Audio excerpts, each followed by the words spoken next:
డబ్బు, అనారోగ్యం, ఉద్యోగం, వ్యాపారం, అప్పులతో బాధపడుతున్నారా? మీకోసమే లాంచ్ యువర్ ఫ్యూచర్ ప్రోగ్రామ్. పోలీసుల మీద ఎలాంటి అలా మాట్లాడితే నాలుకల కోసాన్ని మీసం తిప్పి మరి ఛాలెంజ్ చేశారు.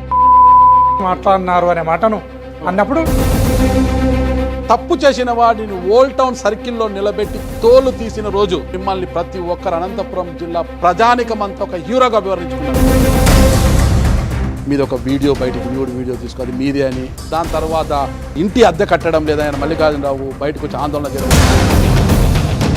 మరి వైసీపీని ఎందుకు ఎంచుకున్నారు మీరు ఆ రోజు? తరిమేల నాగిరెడ్డిని, ఉయ్యాలవాడ నరసింహారెడ్డిని, బిఆర్ అంబేద్కర్ను, జ్యోతిబా పూలేను, వీళ్ళ నలుగురిని తీసుకుని వచ్చి ఒక రోల్లో మెత్తగా దంచి దాంట్లో నుంచి జగన్మోహన్ రెడ్డి వచ్చినాడేమో. పిచ్చి పీకిపోయినట్టుంది. నా పైన చాలా కామెంట్స్ చేశారు, నన్ను ఇది చేశారు వీళ్ళు. మరి ఎందుకు ఈ పార్టీలో నేను ఉండాలి అన్న ఆలోచన ఎందుకు రాలేదు మీకు? ఈ బొందలో ఊపిరిన్నంత వరకు, నా కట్ట కాలేంత వరకు వైసీపీలోనే ఉంటా. నేను చనిపోయినా నా శవంపై వైసీపీ జెండా కప్పాలి అన్న వారంతా కూడా ఈరోజు పార్టీలు మారి టీడీపీలో ఉన్నారు సార్. ప్రకాష్ రెడ్డి గారు ఎందుకు, గోరంట్ల మాధవ్ గారు నియోజకవర్గంలో నన్ను డిస్టర్బ్ చేస్తున్నారు. నేను నియోజకవర్గ ఇన్ఛార్జిగా ఉండగా నియోజకవర్గంలో ఈ రోజు గోరంట్ల మాధవ్ గారి చుట్టూ ఉండే ప్రతి ఒక్కరు కూడా తోపుదుర్తి ప్రకాష్ రెడ్డి గారిని వ్యతిరేకించే వారే నేను అంటాను. ఎందుకో గోరంట్ల మాధవ్ గారు రాప్తాడుపై ఫోకస్ పెట్టారు. మీరు పదే పదే వెనక నుంచి మిథున్ రెడ్డి గారు మిమ్మల్ని ముందు పెట్టి గేమ్ ఆడుతున్నారు. ప్రస్తుతం గోరంట్ల మాధవ్ గారి లక్ష్యం ఏంటి? ఖచ్చితంగా నేను రాంబాణం అనుకుంటున్నా. ఈ రామబాణం ఎవరిని బలి తీసుకుంటుందో తెలియదు. నువ్వు ఎట్లా మాట్లాడుతున్నావు అట్లా? పరిటాల కుటుంబాన్ని ఢీ కొట్టి బరిలో నిలబడగలరా? గవర్నమెంట్ అనేది అట్టర్ ఫెయిల్యూర్ అయింది. మరోసారి తెలియజేస్తున్నాను. ఎప్పుడు ఎన్నికలు జరిగినా జగన్మోహన్ రెడ్డి ఓడేది లేదు, చంద్రబాబు నాయుడు మళ్ళా గెలిచేది లేదు. దీన్ని రాసి పెట్టుకున్నాను. అరే సాంబో రాసి పెట్టుకోరంటే నేను అలీని కాదు, మీరు పవన్ కళ్యాణ్ కాదు. గోరంట్ల మాధవ్ అంతే. డబ్బు, అనారోగ్యం, ఉద్యోగం, వ్యాపారం, అప్పులతో బాధపడుతున్నారా? మీకోసమే launch your future program. Welcome to Suman TV. నేను మీ నాగరాజ్ బైర్శెట్టిని. ఈ రోజు ఈ ప్రోగ్రామ్ మనకు స్పాన్సర్ చేస్తుంది ఎకో తేజాస్ విద్యుత్ వాహనాల సంస్థ. 2019 ఎన్నికల ముందు వరకు ఆయన ఒక సిఐ, ఎవ్వరి మాట వినని సీతయ్యగా పేరు తెచ్చుకున్న సిఐ. ఆయన సిఐ ఉద్యోగానికి రాజీనామా చేసి అనూహ్యంగా రాజకీయాలకు వచ్చిన ఆయన ఉరుములా ఉరిమాడు, మెరుపులా మెరిచాడు. ప్రస్తుతం అంటే 2024 ఎన్నికల తర్వాత ఆ తుఫాను ఆగిపోయింది. ప్రస్తుతం ఆయన ఏం చేస్తున్నాడు? సైలెంట్గా ఉన్నాడా, ఆ తుఫానులా ముందుకు రాబోతున్నాడా అన్న వివరాలు తెలుసుకోవడానికే ఈరోజు ఈ దానిమ్మ తోటకు వచ్చాను. ఇంతకా ఆ తోట అయితే ఆయన కాదులేండి, ఆయన ఫ్రెండ్ది. ఇక్కడికి వచ్చాను నేను అంతే. కానీ ఇంతకు ఆయన ఎవరో మీ అందరికీ తెలిసి ఉంటుంది. తెలియని వారి కోసం చెప్తున్నా. అదేనండి, అనంతపురం జిల్లాలో అప్పుడు ఎవ్వరి మాట వినని సీతయ్యగా పేరు తెచ్చుకున్న మాజీ సిఐ, హిందూపురం మాజీ పార్లమెంటు సభ్యులు, ప్రస్తుత వైఎస్ఆర్ కాంగ్రెస్ పార్టీ రాష్ట్ర అధికార ప్రతినిధి గోరంట్ల మాధవ్ గారు. ప్రస్తుతం ఆయన మనతో ఉన్నారు. ఆయన అడిగి వివరాలు తీసుకుంటాం. నమస్తే సార్. నమస్తే అండి నారాజు గారు. బాగున్నారు కదా సార్? అమ్మ స్టార్టింగ్ లోనే ఆ గొంతు సార్ కంచుకట్టం. నమస్తే అండి అనడంలోనే మా గూతాలు దడ పుట్టేటట్టుంది అనమాట. నమస్కారానికి ప్రతి నమస్కారం చేసిన కరెక్ట్ సార్. అంటే ఆ వాయిస్ సార్, ఆ వాయిస్ లో ఆ బేస్ అనమాట, ఆ బేస్ అలా ఉందనంటే ఎదుటి వ్యక్తికి దడ పుట్టి కాదు నేను న్యాచురల్ గా మాట్లాడేదే. Okay sir. వెరీ న్యాచురల్ గా మాట్లాడేదే ఈ పీచులో ఉంటుంది. నేనేం కొత్తగా తెచ్చిపెట్టుకు మాట్లాడేది ఏముండదు. 2019 ఎన్నికల వరకు మీరు పోలీస్ డిపార్ట్మెంట్లో ఉన్నారు సార్. అప్పుడు సిఐ. ఆ హంగు ఇదంతా వేరే ఉంటుంది, ఆర్భాటం అంతా కూడా. 19 తర్వాత ఖద్దర్కి వచ్చారు, కాకి నుంచి ఖద్దర్కి వచ్చారు. ఈరోజు వచ్చిన ఇంకా అది పోలీసు షూ ఉన్నట్లుంది కదా సార్, అది ఇప్పటికీ ఆ షూ వేస్తుంటారా? అవశేషాలు ఎక్కడో చోట కొంత మిగిలి ఉంటుంది. అవునా? బాడీ లాంగ్వేజ్ లోనో, మాట తీరులోనో, రకరకాల ఎక్కడో చోట ఎస్ ఇతను పలానా ఆర్గనైజేషన్ నుంచి వచ్చిన వ్యక్తిలాగా ఉన్నాడు అనిపించవచ్చు. Okay, natural. మిమ్మల్ని ఎవరు చూసినా అదే అనుకుంటారు. మీ పర్సనాలిటీ కూడా అదే ఉంది. ఖద్దరు వేసినా కూడా పోలీస్ పర్సనాలిటీ మెయింటైన్ చేస్తున్నారు మీరు ఇంకా కూడా. ఓకే సార్, ఇంకా మనం రాజకీయాల్లో వెళ్లే ముందు ఒక్కసారి గోరంట్ల మాధవ్ గారి యొక్క కుటుంబ నేపథ్యం గురించి నాకు తెలుసుకోవాలన్నది. మీ తల్లిదండ్రుల పేర్లు, వాళ్ళకి ఎంతమంది సంతానం, మీరు ఏం చేసేవారు అసలు? కర్నూలు జిల్లా పసుపల రుద్రవరం అని కర్నూలు మండలంలో ఒక చిన్న పల్లె. మాధవస్వామి, రాములమ్మ తల్లిదండ్రుల పేర్లు. ఇద్దరు అన్నదమ్ములము, ఇద్దరు నాకు సిస్టర్స్. ఒక ఆమెను కర్నూలు దగ్గర పెద్దటేకూరు అనే విలేజ్కి నాకంటే పెద్ద ఆమెను నాగమ్మ అని ఆమెను ఆటికి ఇవ్వడం జరిగింది. రెండో సిస్టర్ వచ్చేసి నాకంటే చిన్నది చిట్టమ్మ అని కల్గొట్ల, కర్నూలు జిల్లాలోని కల్గొట్ల అనే గ్రామానికి ఇస్తే వాళ్ళు వచ్చి కర్నూలులో ఉన్నారు. నాకు ఒక తమ్ముడు, అతను ఎలక్షన్ల ముందర చనిపోవడం జరిగింది. అతనికి 2 పిల్లలు. ఎలా చనిపోయారు సార్? హెల్త్ కొంత ఇబ్బంది అయ్యి చనిపోవడం జరిగింది. మీ స్టడీస్ అంతా ఎక్కడ జరిగాయి sir? Kurnool STBC college degree, కోల్స్ కాలేజీలో ఇంటర్మీడియట్, నన్నూరు అనే విలేజ్లో 6th క్లాసు. ఇప్పుడు టోల్ గేట్ ఉంది నన్నూరు. అక్కడ 6th క్లాస్ చదువుకున్న. ఊరు నుంచి నడిచి వచ్చేటోని. రుద్రవరం నుంచి ఎన్ని కిలోమీటర్లు? 4-5 కిలోమీటర్లు ఉంటుంది. అంటే అప్ అండ్ డౌన్ 8 కిలోమీటర్లు అవుతుంది. ఎస్. నడుచుకొని పోయారు. ఆ తర్వాత నడవడం దూరం అవుతుంది అని చెప్పి మా నాయన నన్నూరు నుంచి వెల్దుర్తి పోయే రోడ్లో లొద్దిపల్ల అనే ఊరు ఉంటుంది, అక్కడ తీసుకుని పోయి 7th, 8th, 9th, 10th లొద్దిపల్లిలో చదవడం జరిగింది. హాస్టల్లో ఉన్నాను అక్కడ, బీసీ హాస్టల్లో.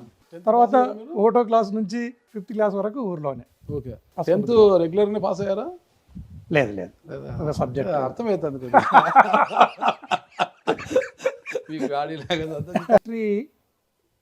Political science, special Telugu. ఇంకా డిగ్రీ తర్వాత ఇంకా పీజీ ఏం చేయలేదు సార్?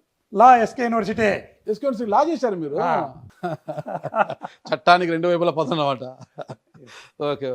లా చేసిన తర్వాత ప్రాక్టీస్ లా చేసిన తర్వాత మళ్ళీ పీజీ తెలుగు, అంటే జస్ట్ యూనివర్సిటీలో అకామిడేషన్ కోసం, అంటే రేపు కాంపిటేటివ్ ఎగ్జామ్స్ ప్రిపేర్ కావడానికి. ఆ రోజులు అందరూ అదే చేసేవాళ్ళు, ఇప్పుడు కూడా అదే చేస్తుంటారు అనమాట. హాస్టల్లో ఉండి కాంపిటేషన్ ఎగ్జామ్, గ్రూప్ 1 కావచ్చు, కాంపిటేషన్ ఎగ్జామ్ ప్రిపేర్ అవుతుంటారు అనమాట.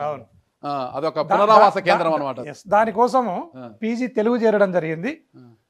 అప్పుడే నోటిఫికేషన్ కూడా రావడం జరిగింది, ఎస్ఐ నోటిఫికేషన్. 96 బ్యాచ్లో ఎస్ఐ సెలెక్ట్ అయ్యి బయటకు రావడం జరిగింది యూనివర్సిటీ. నాకు తెలుసు సార్, మీరు సడన్ గా చూస్తే హైట్ తక్కువ కనిపిస్తారు సార్ అందరికి. 172 సెంటీమీటర్స్ ఉన్నారు సార్.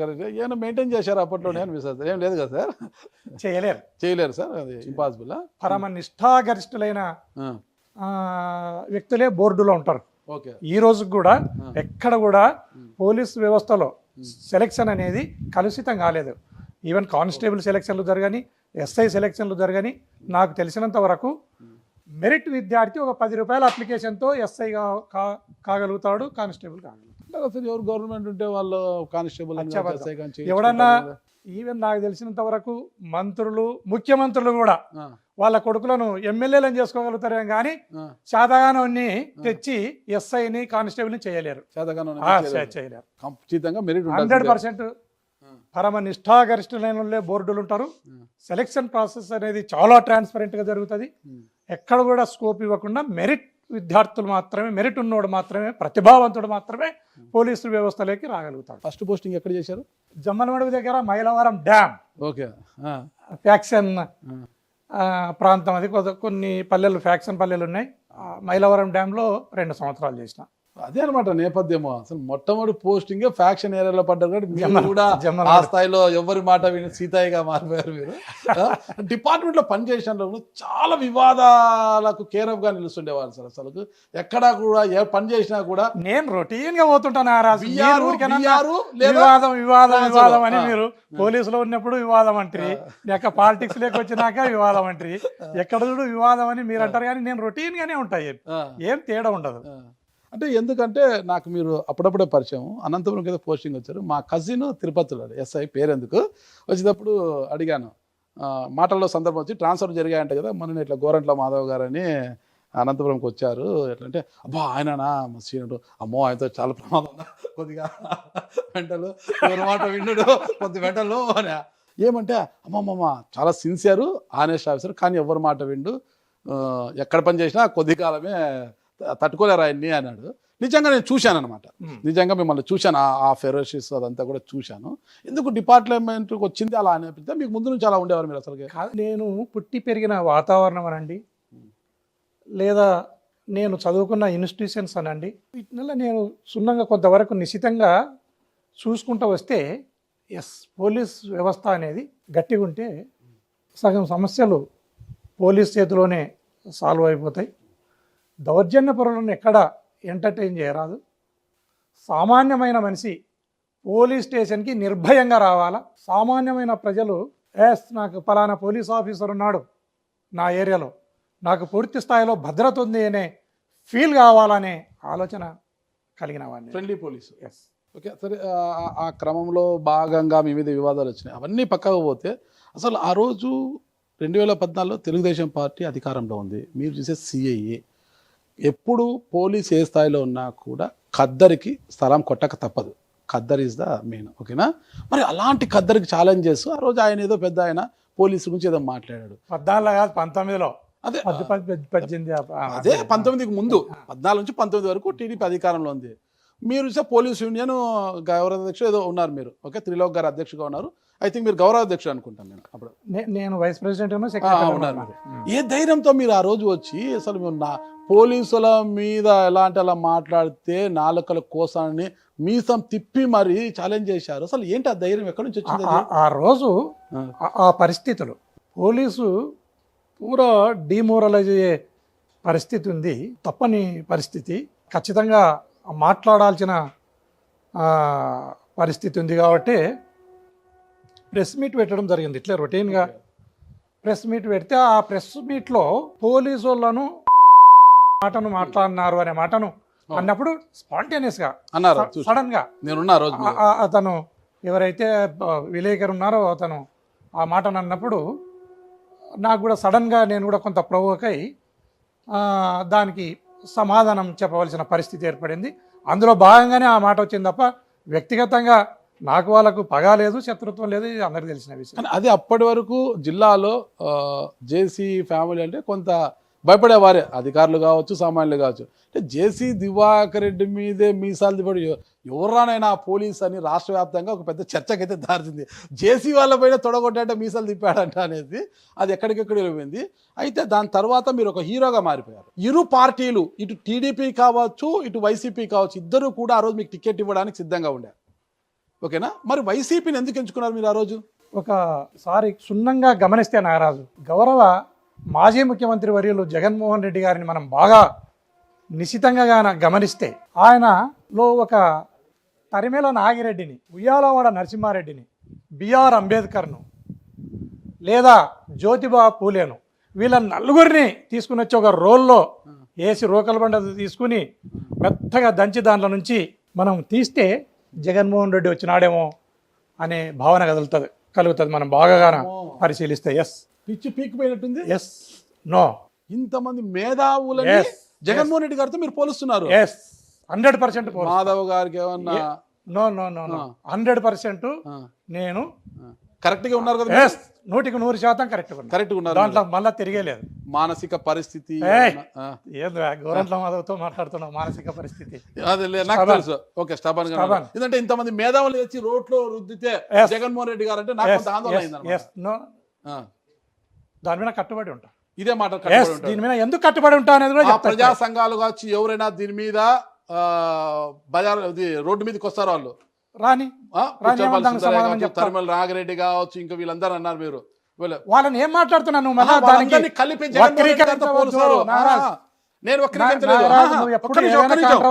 చూస్తుంటావు, దాన్ని వక్రీకరించవద్దు. నేనేం చెప్తున్నా, దాని అర్థం ఏంటి? బిఆర్ అంబేద్కర్ గారు కానీ, జ్యోతిబా పూలే గారిని, తరిమేల నాగిరెడ్డిని, ఉయ్యాలవాడ నరసింహారెడ్డి, వీళ్ళ ఆలోచనలు అన్ని కూడా జగన్మోహన్ రెడ్డి గారిలోన కనపడతాయి అనే మాటను చెప్తున్నా. దాని మీద కట్టుబడి ఉంటాం. ఇది వక్రీకరించడం. నేనేమంటే మా నాయకులు అంటే మేము అభిమానించే అంబేద్కర్ గారి యొక్క ఆలోచనలు జగన్ గారి ఆలోచనలు 100% పూర్వానికి జగన్మోహన్ రెడ్డి గారు వారి కుటుంబం ఎప్పుడో దళితులను 50-60 ఏళ్ల నాడే స్వాగతించిన కుటుంబం దళితులను. బిఆర్ అంబేద్కర్ గారిని మనం ఎట్లా పోల్చామండి? తొలితరం స్వతంత్ర సమరయోధుడైన ఉయ్యాలవాడ నరసింహారెడ్డి గారితో ఎందుకు పోలిశారు? అతనికి ఉండే దమ్ము, అతనికి ఉండే ధైర్యం, అతనికి సమాజం పట్ల అతనికి ఉండే కన్సర్న్, వీటినన్నింటినీ కలిపి నేను వాళ్ళని పోల్చడం జరిగింది. రాజకీయాల కంటే వైసీపీలోకి వెళ్ళక ముందు ఒక ప్రశ్న, నాకు అది క్లారిటీ కావాలి. నాకు ప్రభాకర్ చౌదరి గారు ఆ రోజు ఎమ్మెల్యేగా ఉన్నప్పుడు మిమ్మల్ని ఏరి కోరి తెచ్చుకున్నాడు ఆయన, 1 టౌన్కి అనుకుంటా, ఓల్డ్ టౌన్ 1 టౌనే కదా అది, తెచ్చుకున్నాడు. ఆయనకు మీకు బాగా సంబంధం అండి. ఆ రోజు ఇక మీరు వైసీపీలోకి వెళ్తారనగా ప్రభాకర్ చౌదరి గారితో దాదాపు అరగంటకు పైగా రహస్యంగా మాట్లాడి వచ్చారు. 1 టౌన్ పోస్టింగ్ మీరు ఒకసారి గమనించండి. మంత్రిగా రఘువీరారెడ్డి గారు పవర్లో ఉన్నారు, కాంగ్రెస్ పార్టీ అధికారంలో ఉన్నప్పుడు నేను వన్ టౌన్ పోలీస్ స్టేషన్కి రావటం జరిగింది. వన్ టౌన్ పోలీస్ స్టేషన్కు నేను కాంగ్రెస్ పార్టీ అధికారంలో ఉన్నప్పుడు నేను వన్ టౌన్ పోలీస్ స్టేషన్కి రావటం జరిగింది. వన్ టౌన్ పోలీస్ స్టేషన్కి వచ్చిన తర్వాత అసెంబ్లీ ఎలక్షన్లు జరిగినాయి. అసెంబ్లీ ఎలక్షన్లు జరిగిన తర్వాత ప్రభాకర్ చౌదరి గారు ఎమ్మెల్యేగా ఎన్నిక కావటం జరిగింది. ఆయన ఎమ్మెల్యేగా ఎన్నికైన తర్వాత స్వయంగా మీరు ప్రభాకర్ చౌదరిని అడగండి, ఎన్నికైన తర్వాత మీరు న్యాయమైన ఎలక్షన్లను జరిపినారు, న్యాయమైన ఎలక్షన్లను జరపడంలో మీరు సహకరించినారు పోలీస్ ఆఫీసర్గా, మిమ్మల్ని అప్రిషియేట్ చేసి పోవడానికి రావడం జరిగిందని ఇంటికి రావడం జరిగింది. ఖచ్చితంగా అంతకు తప్పితే అతనికి నాకు ఎలాంటి వేరే రకమైన సంబంధ బాంధవ్యాలు లేవనేది నిక్కచ్చిగా మీకు ఖచ్చితంగా చెప్తున్నా. మీరు ఎలక్షన్ బాగా చేశారంటే మీ మీద మీ లాంటి హానెస్ట్ ఆఫీసర్ ఉంటే టౌన్లో లా అండ్ ఆర్డర్ బాగుంటుంది అని తెచ్చుకున్నారు. ఆయన తెచ్చినాయి. కాంగ్రెస్ ప్రభుత్వంలో నేను అప్పటికే పోస్టింగ్ కాంగ్రెస్ ఉన్నారు. ఎలక్షన్ తర్వాత మార్చుకోవచ్చు కానీ ఆయన మార్చలేదు, మిమ్మల్ని అలాగే పెట్టారు. నేను అడిగేది ఏంటంటే వైసీపీలోకి వెళ్ళక ముందు ప్రభాకర్ చౌదరి గారి ఇంటికి వెళ్ళి అరగంట సేపు ఆయన ప్రత్యేక గదిలో రహస్య మంతనాలు చేసుకొని వచ్చారు అంటే మీ అభిప్రాయం ఆయనకు చెప్పారు, నేను వైసీపీలోకి వెళ్ళాలనుకుంటానంటే ప్రభాకర్ చౌదరి గారు ఉండు 2 రోజులు వెయిట్ చెయ్యి నేను మాట్లాడుతున్నాను పైన మిమ్మల్ని నిలువరించే ప్రయత్నం చేశారు అనేది అయితే అప్పుడు కొంత ప్రచారం జరిగింది. వాస్తవమా కదా? 100% అది దుష్ప్రచారం ఉండవచ్చు, లేదా ఏదైనా గాలి వార్తలు ఉండవచ్చు. నేను స్వబుద్ధితో నేను స్వయంగా నిర్ణయం తీసుకుని నేను జగన్మోహన్ రెడ్డి గారి పట్ల ఆకర్షితుడనై నేను వైఎస్ఆర్ కాంగ్రెస్ పార్టీలో పోయి ఎంపీగా పోటీ చేయడం జరిగింది తప్ప దీంట్లో ఎవరి ఇన్ఫ్లుయెన్స్ లేదనేది మీరు అందరు కూడా గమనించాలి. నారాజ్ పోలీస్ ఆఫీసర్గా ఉన్నప్పుడు చూశారు అందరూ కూడా మిమ్మల్ని, అమ్మ మీ స్టేషన్ పరిధిలోకి ఏదైనా కేసు వచ్చారు మీకు ఫోన్ చేయడానికి కూడా భయపడే వాళ్ళు, తప్పు చేసిన వాడు మీ స్టేషన్కి వస్తే వాడిని తాట తీస్తారు, చాలా భయపడేవారు, చాలా దూకుడుగా ఉండేవారు. అంటే ఖద్దరు వేసినాక కూడా ఆ ఇష్యూస్ ఖమ్మభవన్లో కూడా కురబాల యొక్క ఫంక్షన్ జరిగితే లేదు హంగామా డిపార్ట్మెంట్లో ఉన్నా కూడా జరిగింది హంగామా, అది పెద్ద ఎత్తున అదంతా జరిగింది. ఎందుకు అంత దూకుడుగా? అసలు ఆ దూకుడు ఎందుకు? కాదు మహేష్ బాబు కూడా కాదు. నేను అనేది ఏమంటే అప్పుడు జరిగినప్పటికీ నేను ఇన్స్పెక్టర్గా ఉన్నా. కురువ సంఘం ఇది గర్జన జరిగింది, దానికి మాజీ ముఖ్యమంత్రి సిద్ధరామయ్య గారు కూడా రావటం జరిగింది. ఆ సభలోకి పోయినప్పుడు కొంత అంటే సభలోకి నేను పోవడం ఒక్కనే సింగిల్గానే జరిగింది. సభలోకి పోయినప్పుడు కొంత రసాభాస జరిగినది వాస్తవము, అది నేను దానికి ఎటువంటి కారణం కాదనేది కూడా మీరు గమనించాలి. సరే, ఇవన్నీ తర్వాత 2019లో మీకు టికెట్ వచ్చింది. అప్పుడు కదిరి సీఏగా ఉన్నారు నాకు తెలిసి. చివరి నిమిషం వరకు మీ రాజీనామా కూడా ఆమోదం పొందలేదు, అది ఆగమేకల వల్ల ఆమోదం చేసుకొని మీరు బీఫామ్ నామినేషన్ వేశారు. ఇప్పుడు సార్ ఎంపీ అయిన తర్వాత మీ ఆస్తులు ఎంత అయిందో నేను అడగట్లేదు సార్. ఎంపీ కాకముందు మీరు కామన్ సీఐగా ఉన్నప్పుడు మీ ఆస్తులు ఎంత సార్? ఆస్తులు అంటే నాకు ఊర్లో ఉండే రుద్రవరంలో ఉండే భూములే, అవి ఇద్దరికి అన్నదమ్ములకు పంచుకుంటే 30 ఎకరాల భూమి ఉంటుంది, 35 ఎకరాల భూమి ఉంటుంది. పెద్ద టేకూరులో ఆడ రుద్రవరంలో కలిపి ఇద్దరం అన్నదమ్ములం పంచుకోవాలి, దాన్ని అదే ఉమ్మడిగానే ఉంది. ఇద్దరం అన్నదమ్ములం పంచుకుంటే సగం ఆస్తి వస్తుంది. అంటే ఒక 50 కోట్లు వస్తుంది సార్ ఆస్తి. ఇప్పుడు ఆ రోడ్డు ఇప్పుడు అటువైపు రుద్రవరం పైన ఒక రోడ్డు పోతా ఉంది నారాజ్.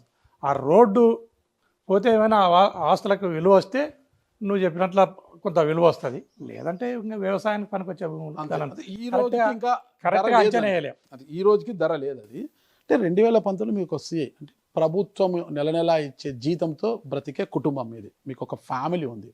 అంటే 2019 ఎన్నికలకు ముందు చంద్రబాబు నాయుడు అందరికి పసుపు కుంకుమ ఇచ్చారు, మహిళలందరికీ కూడా చాలా చేసామని చెప్తున్నారు.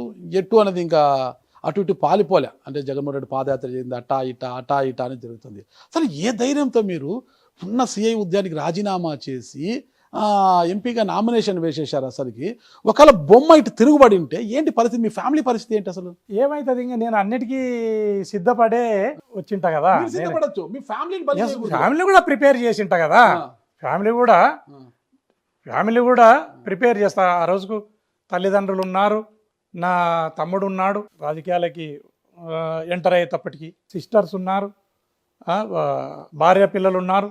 అందరికీ తెలిపిన తర్వాతనే రావటం జరిగింది కదా, అందరినీ ప్రిపేర్ చేసే రావటం జరిగింది. దీంట్లో ఉండే కష్టాన్ని నష్టాన్ని అన్నిటినీ ఎదుర్కోవడానికి సిద్ధపడే రాజకీయాల్లోకి రావటం జరిగింది. నారాజ్ కాకి డ్రాసులో ఉన్నప్పుడు మీ ఆలోచనలు అవన్నీ వేరే ఉంటాయి, రాజకీయాలకు వస్తే ఎత్తులకు పై ఎత్తులు, మీ వెనకాల గోతులు తీసే వాళ్ళు, ఇవన్నీ తెలుసుకోవాలా.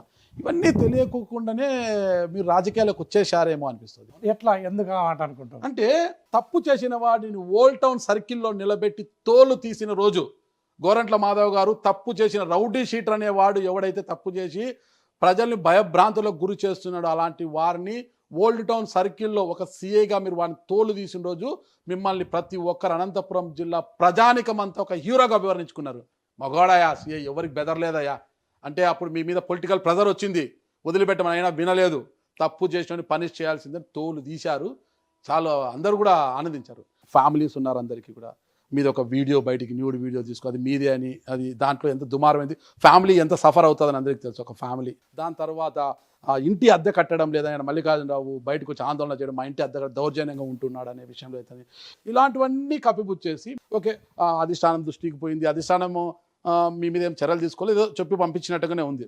మరి ఇవన్నీ తెలుసుకోలేదా మీరు? రాజకీయాల్లోకి వెళ్తే ఇలాంటివన్నీ ఉంటాయి, మన క్యారెక్టర్ అసెషన్ చేస్తారు, పోలీసుగా ఉన్నప్పుడు మిమ్మల్ని ఎవరు టచ్ చేయలేరు, మహా అయితే విఆర్ లేదా సస్పెన్షన్, ఎక్కడ పోయినా పోలీసే, ఇక్కడ అది లేదు, క్యారెక్టర్ మీద పడుతుంది ఎన్నో అవమానాలు.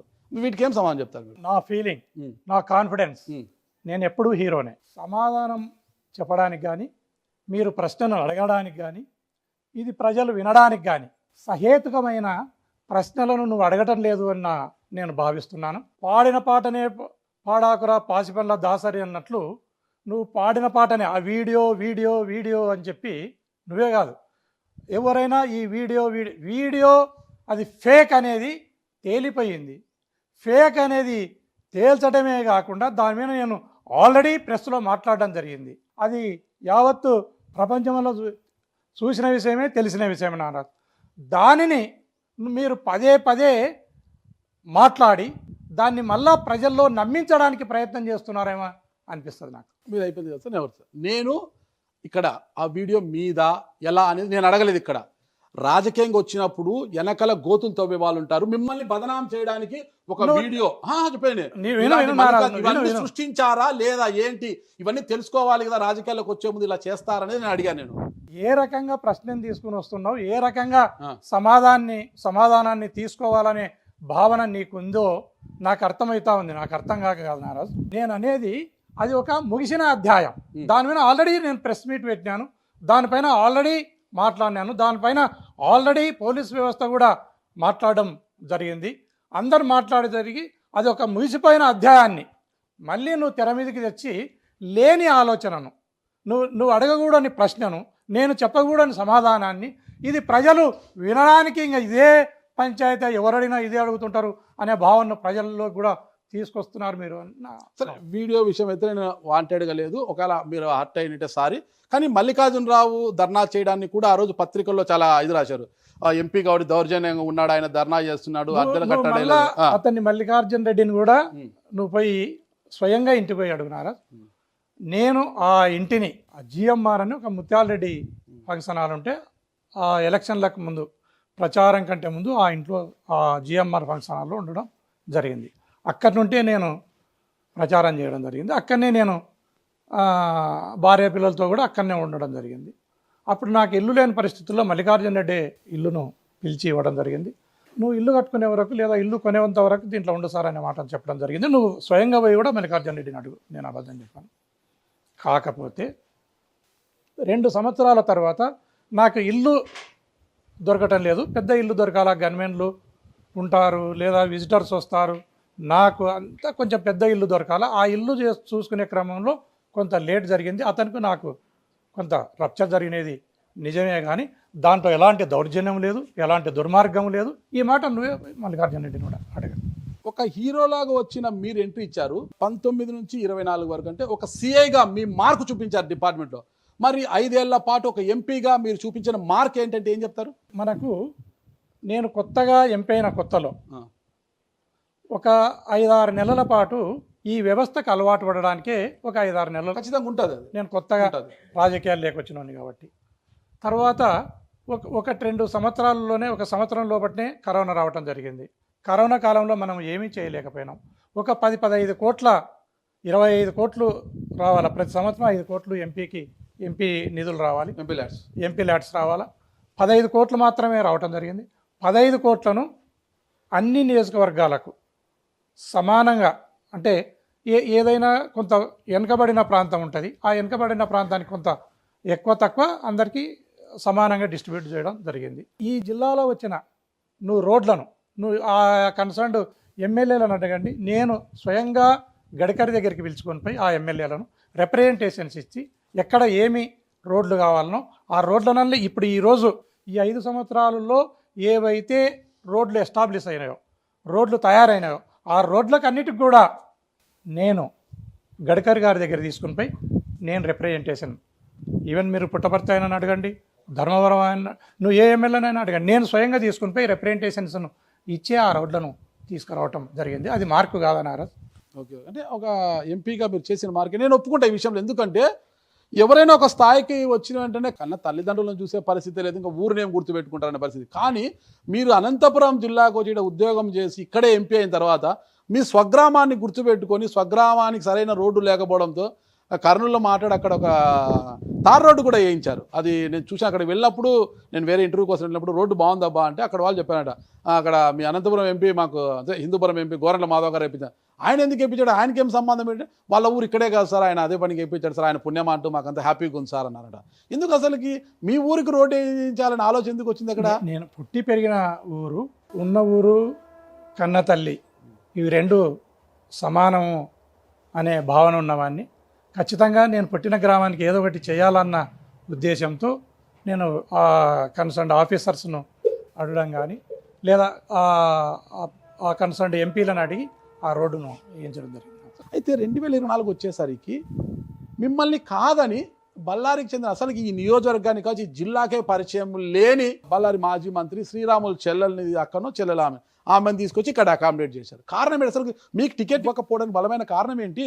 మిమ్మల్ని కాదన్న తర్వాత మీకన్నా బలవంతులు ఇవ్వాలి. అంటే గోరంట్ల మాధవ్ గారు గ్రాఫ్ తగ్గింది, ఓకేనా, చాలా ఇబ్బందికర పరిస్థితుల్లో ఉన్నాడు, ఈయనైతే మనం గెలవలేము, మనం గెలిచే గెలుపు గుర్రానికి టికెట్ మీకన్నా బలవంతులకి ఇవ్వాలి చూసి. అసలు జిల్లాకే పరిచయం లేదు. ఒకవేళ ఆమె అంటే నాది గుంతకల్ అత్తగారిల్లు కాబట్టి నాకు జిల్లాతో పరిచయం ఉందంటే ఇస్తే అనంతపురం ఇవ్వాలి, హిందూపురం ఇవ్వడము అనేది ఏంటి? అసలు మీకు టికెట్ కాదని ఆమెకు ఎందుకు ఇచ్చారంటారు? గౌరవ మాజీ ముఖ్యమంత్రి వైఎస్ జగన్మోహన్ రెడ్డి గారు ఎవరిని ఎప్పుడు ఎక్కడ ఏ విధంగా ఉపయోగించాలి అన్న రాజకీయ పరిజ్ఞానం కలిగిన వారు. ఆ రోజు పరిస్థితులలో ఆయనకు వచ్చిన ఆలోచన, ఆయనకు వచ్చిన సామాజిక సమీకరణలు అనకండి రకరకాల ఈక్వేషన్స్లో ఆమెను ఇక్కడికి తెచ్చినారు అని నేను భావిస్తున్నాను. అప్పుడు ఉండే పరిస్థితుల్లో 2024లో సామాజిక సమీకరణలో భాగంగానే శాంతమ్మను జగన్మోహన్ రెడ్డి గారు ఇక్కడికి తెచ్చినారు అనే ఉద్దేశం నాది. ఖచ్చితంగా ఆ రోజు ఉన్న పరిస్థితుల్లో ఆమెను తేవటం అనేది అధినాయకుడు నిర్ణయం చేయడం జరిగింది. ఆ నిర్ణయాన్ని నేను శిరోధార్యంగా భావించినాను. పార్టీ అధినేత ఏ నిర్ణయం తీసుకున్నా ఆ నిర్ణయానికి కట్టుబడి ఉండడం అనేది ఈ పార్టీలో ఒక సామాన్యునిగా నా ఆలోచన. ఖచ్చితంగా అది ఆ రోజుకు సహేతుకమే అని నా భావన. మీది గొప్ప మనదే. ఇప్పుడు పదవులు ఆశించి పదవులు రాకపోతే వెంటనే పార్టీ కండువాలు మార్చేస్తున్నారు. గెలిచిన తర్వాత కూడా పార్టీ అధికారం లేకపోతే కండువాలు మార్చేస్తున్నారు. అసలు ఏం భవిష్యత్తు, ఇంకా నాకు టికెట్ ఇవ్వలేదు, నన్ను భవిష్యత్తులో బాగా చూసుకుంటారా లేదా, నా పైన చాలా కామెంట్స్ చేశారు, నన్ను ఇది చేశారు వీళ్ళు, మరి ఎందుకు ఈ పార్టీలో నేను ఉండాలి అన్న ఆలోచన ఎందుకు రాలేదు మీకు? ఏ భవిష్యత్తు కోసం ఉన్నారు? నేను ఈ పార్టీ ఓడినా గెలిచినా, నాకు టికెట్ వచ్చినా రాకపోయినా, ఈ బొందలో ఊపిరిన్నంత వరకు నేను జగన్మోహన్ రెడ్డి గారి పక్షాన నిలబడతా. ఈ పార్టీ అధికారంలోకి రావడానికి నా సర్వశక్తులను నొడ్డుతా. జగన్మోహన్ రెడ్డి గారిని ముఖ్యమంత్రిగా చేసుకోవడానికి నా సర్వశక్తులను ఎప్పుడైనా ఒడ్డుతాని ఈ సందర్భంగా తెలియజేస్తున్నాను. నా కట్ట కాలేంత వరకు వైసీపీలోనే ఉంటా, నేను చనిపోయినా నా శవంపై వైసీపీ జెండా కప్పాలి అన్న వారంతా కూడా ఈరోజు పార్టీలు మారి టీడీపీలో ఉన్నారు సార్. దీనికి గోరంట్ల మాధవ్ గారు అతిథులేం కాదు, దీనికి ఇంత గట్టిగా చెప్తున్నారు. ఈడ రికార్డ్ అవుతుంది, బాగా ఆలోచించుకొని చెప్పండి. కట్టె కాలేంత వరకు అంటున్నారు, బొందులో ప్రాణం ఉన్నంత వరకు అంటున్నారు. ఇది మళ్ళీ రికార్డ్ అవుతుంది, మళ్ళీ నేనే దీన్ని బయటకు తీయాలి. మీరు ఎప్పుడైనా రేపు పొద్దున మళ్ళీ వేరే కండువ మారిస్తే దీన్ని మళ్ళీ నేనే బయటకు తీయాల్సి వస్తుంది. ఆలోచించుకోండి, రికార్డ్ అయ్యే ముందు కెమెరా ముందు ఆలోచించుకోని మాట్లాడి రాజకీయాల్లో ఉన్నారు మీరు. నువ్వు ఇప్పుడు పైన చెప్పినా ఇది వైఎస్ఆర్ కాంగ్రెస్ పార్టీ అనేది సావులేని ఒక జీవనది లాంటిది. మా అధినాయకుడు ఎండకు ఎండని, వానకు తడుసని, చలికి వనకని, లేదా ఏదైనా తుఫాను వస్తే కూడా కొట్టుకుని పోని నికార్సైన కొండారెడ్డి బుర్జులాగా నిటారుగా నిలవన్న వ్యక్తి జగన్మోహన్ రెడ్డి గారు. అనేక మంది లీడర్లు రావచ్చు పోవచ్చు.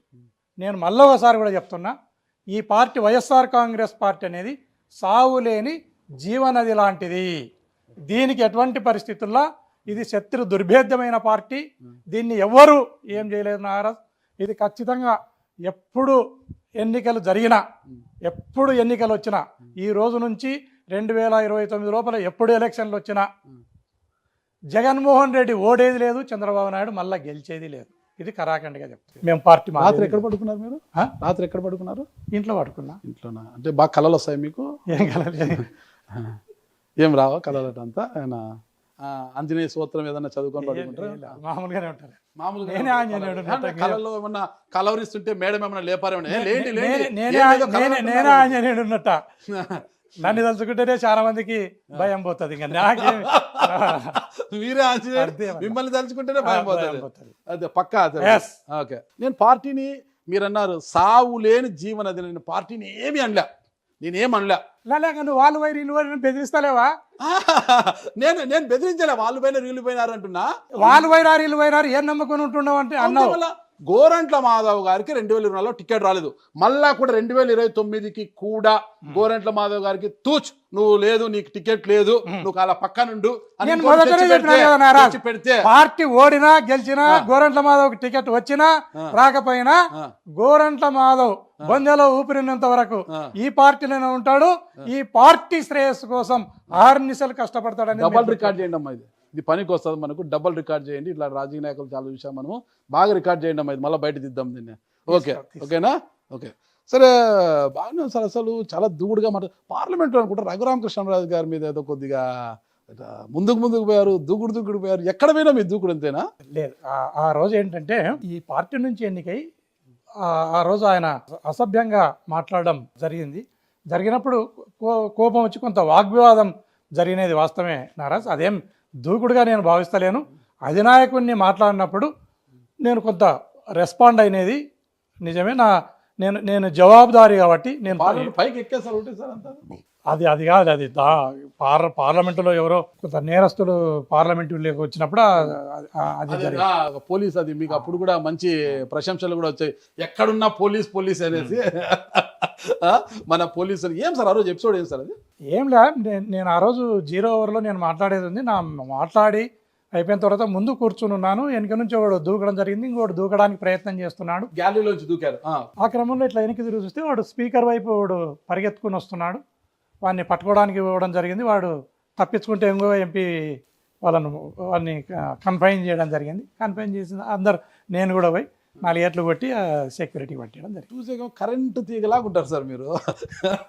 కానీ ముట్టుకుంటే కదా తెలుస్తుంది పవర్ ఉన్నట్టుగా. చాలా పవర్ ఉంటుంది సార్ మీకు. చూసే కరెంటు తీగలాగా ఎలా మెయింటైన్ చేస్తున్నారు ఈ బాడీని? నేను అంటే పోలీసులకి రాకముందు నుంచి కూడా రెగ్యులర్గా శారీరక వ్యాయామం చేస్తున్నారు. తర్వాత కొంత ఆహారం పట్ల కూడా మితాహారము కొంత జాగ్రత్త తీసుకుంటాను. టానిక్ అది తీసుకురా, దగ్గు మందు అట్లా ఏం లేదు అట్లా. గుర్రపు స్వారీ ఎప్పుడు సార్ చిన్నప్పుడు నేర్చుకున్నారా? నాకు కొంత వైరల్ అంతా ఎస్ఐ ఉన్నప్పుడు కూడా గుర్రాన్ని ఎస్ఐ ఉన్నప్పుడు గుర్రాన్ని అసలు ఏ భరోసాతో ఈరోజు వైఎస్ఆర్ కాంగ్రెస్ పార్టీ వాళ్ళు అసలు నేలను పడిపోయారు. 11 స్థానాలతో ఏం చేయలేదు, దిక్కుతోచని పరిస్థితుల్లో ఉన్న వైఎస్ఆర్ కాంగ్రెస్ పార్టీ ఏ ధైర్యంతో గోరంట్ల మాధవ్ గారికి రాష్ట్ర అధికార ప్రతినిధి పార్టీ కట్టబెట్టింది? అధికారంలో లేని అధికార ప్రతినిధి. మీ విజ్ఞతకే వదిలేస్తా. అధికారంలో లేని చాలామంది పార్టీ 2024లో ఓడిపోవటం జరిగింది. మనం 11 సీట్లకే పరిమితం కావడం జరిగింది.